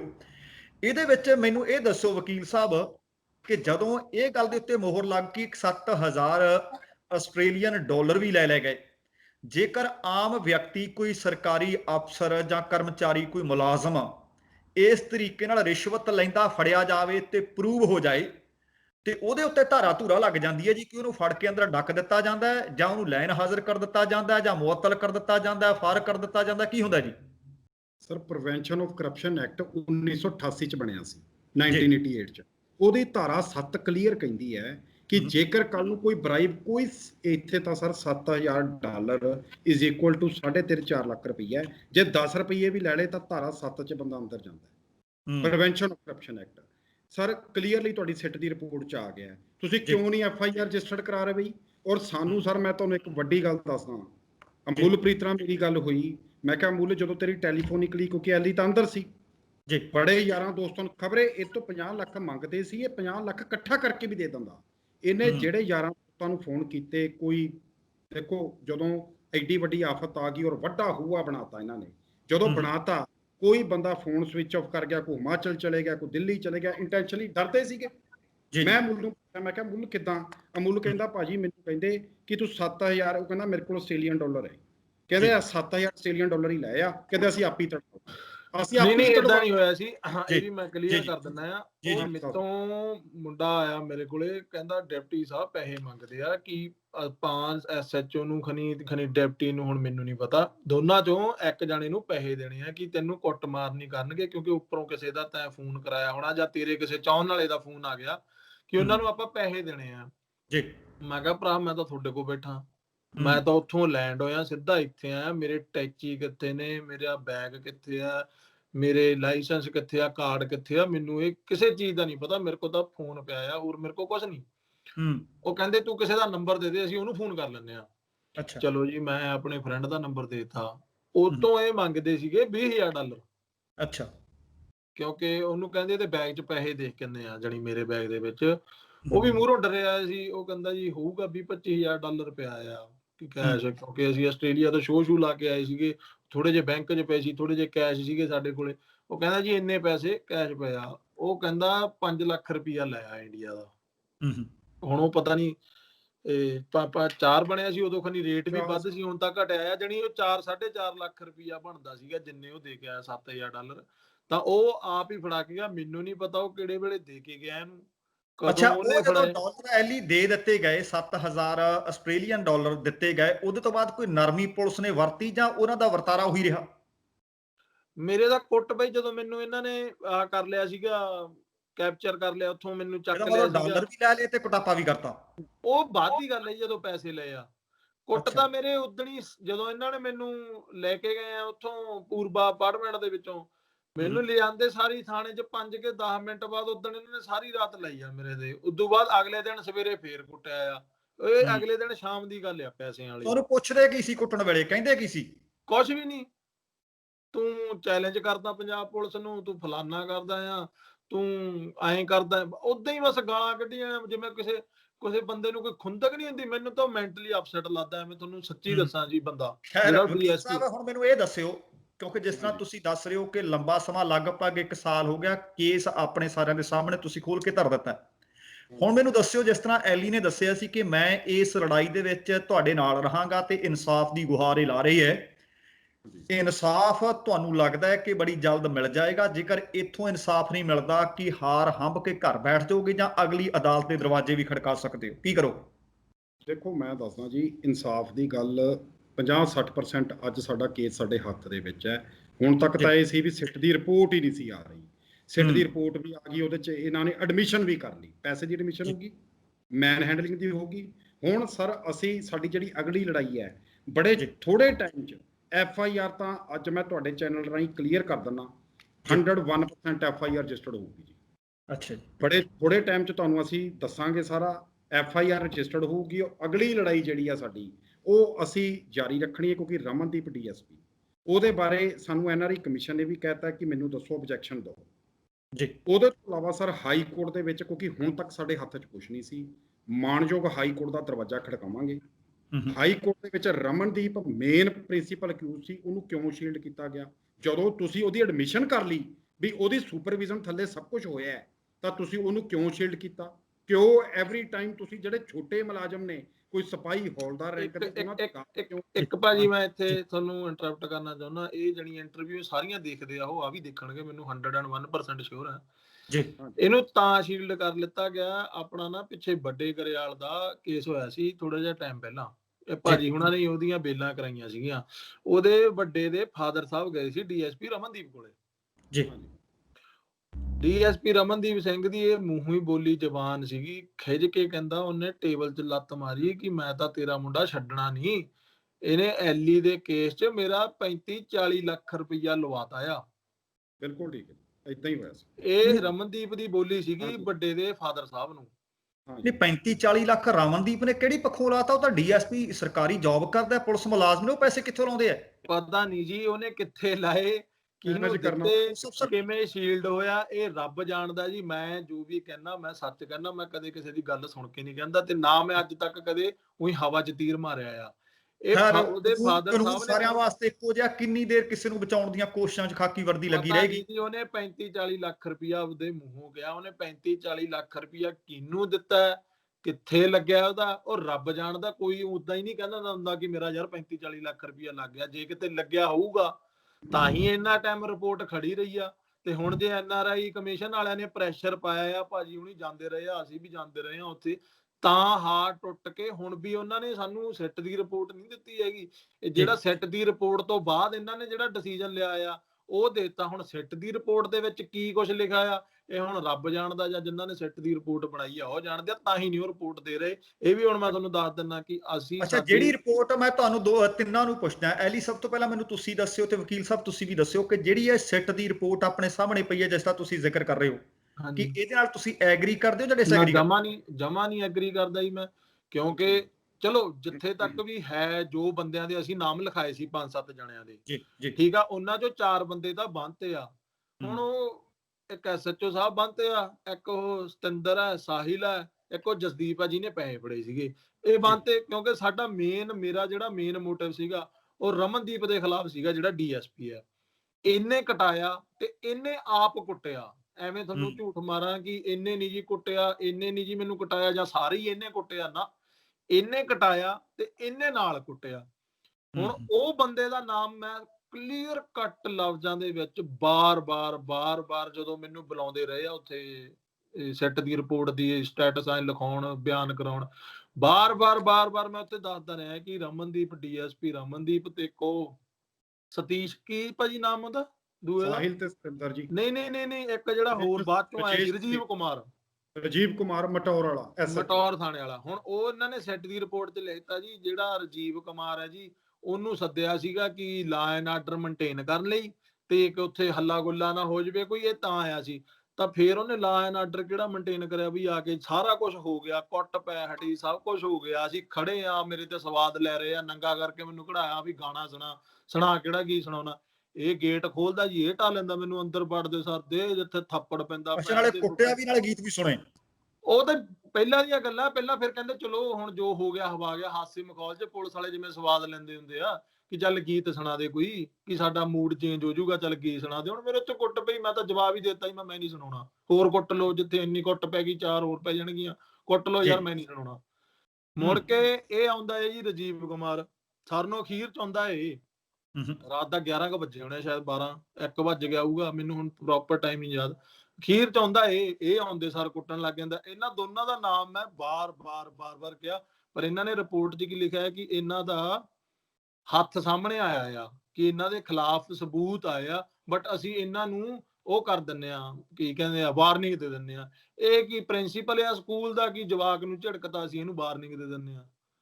ਇਹ ਮੋਹਾਲੀ ਥਾਣੇ ਲੱਗੇ ਆ, ਕੋਈ ਤੁਸੀਂ ਵਧੀਆ ਆਫੀਸਰ ਲਾਓ, ਪੜ੍ਹੇ ਲਿਖੇ ਆਫੀਸਰ ਲਾਓ। ਇਹ ਕਿਹੇ ਜਿਹੇ ਪੁਲਿਸ ਵਾਲੇ ਲਾਏ ਆ, ਮੈਂ ਤਾਂ ਹੈਰਾਨ ਆ। ਮੈਂ ਹੁਣ ਪਹਿਲਾਂ ਤੁਹਾਨੂੰ ਜਿਵੇਂ ਦੱਸ ਕੇ ਰਿਹਾ, ਡੀਐਸਪੀ ਮੈਨੂੰ ਤਾਂ ਮੈਂਟਲੀ ਅਪਸੈਟ ਦਾ, ਜਿਵੇਂ ਕਚੀਚੀਆਂ ਲੈਂਦਾ ਯਾਰ ਬੰਦਾ, ਬੋਲਦਾ ਪਤਾ ਨਹੀਂ ਕੀ ਕਰਦਾ, ਰੱਬ ਜਾਣਦਾ। ਉਹ ਕੀ ਖਾਂਦਾ, ਨਸ਼ਾ ਕਰਦਾ, ਕੀ ਕਰਦਾ, ਮੈਨੂੰ ਨਹੀਂ ਪਤਾ।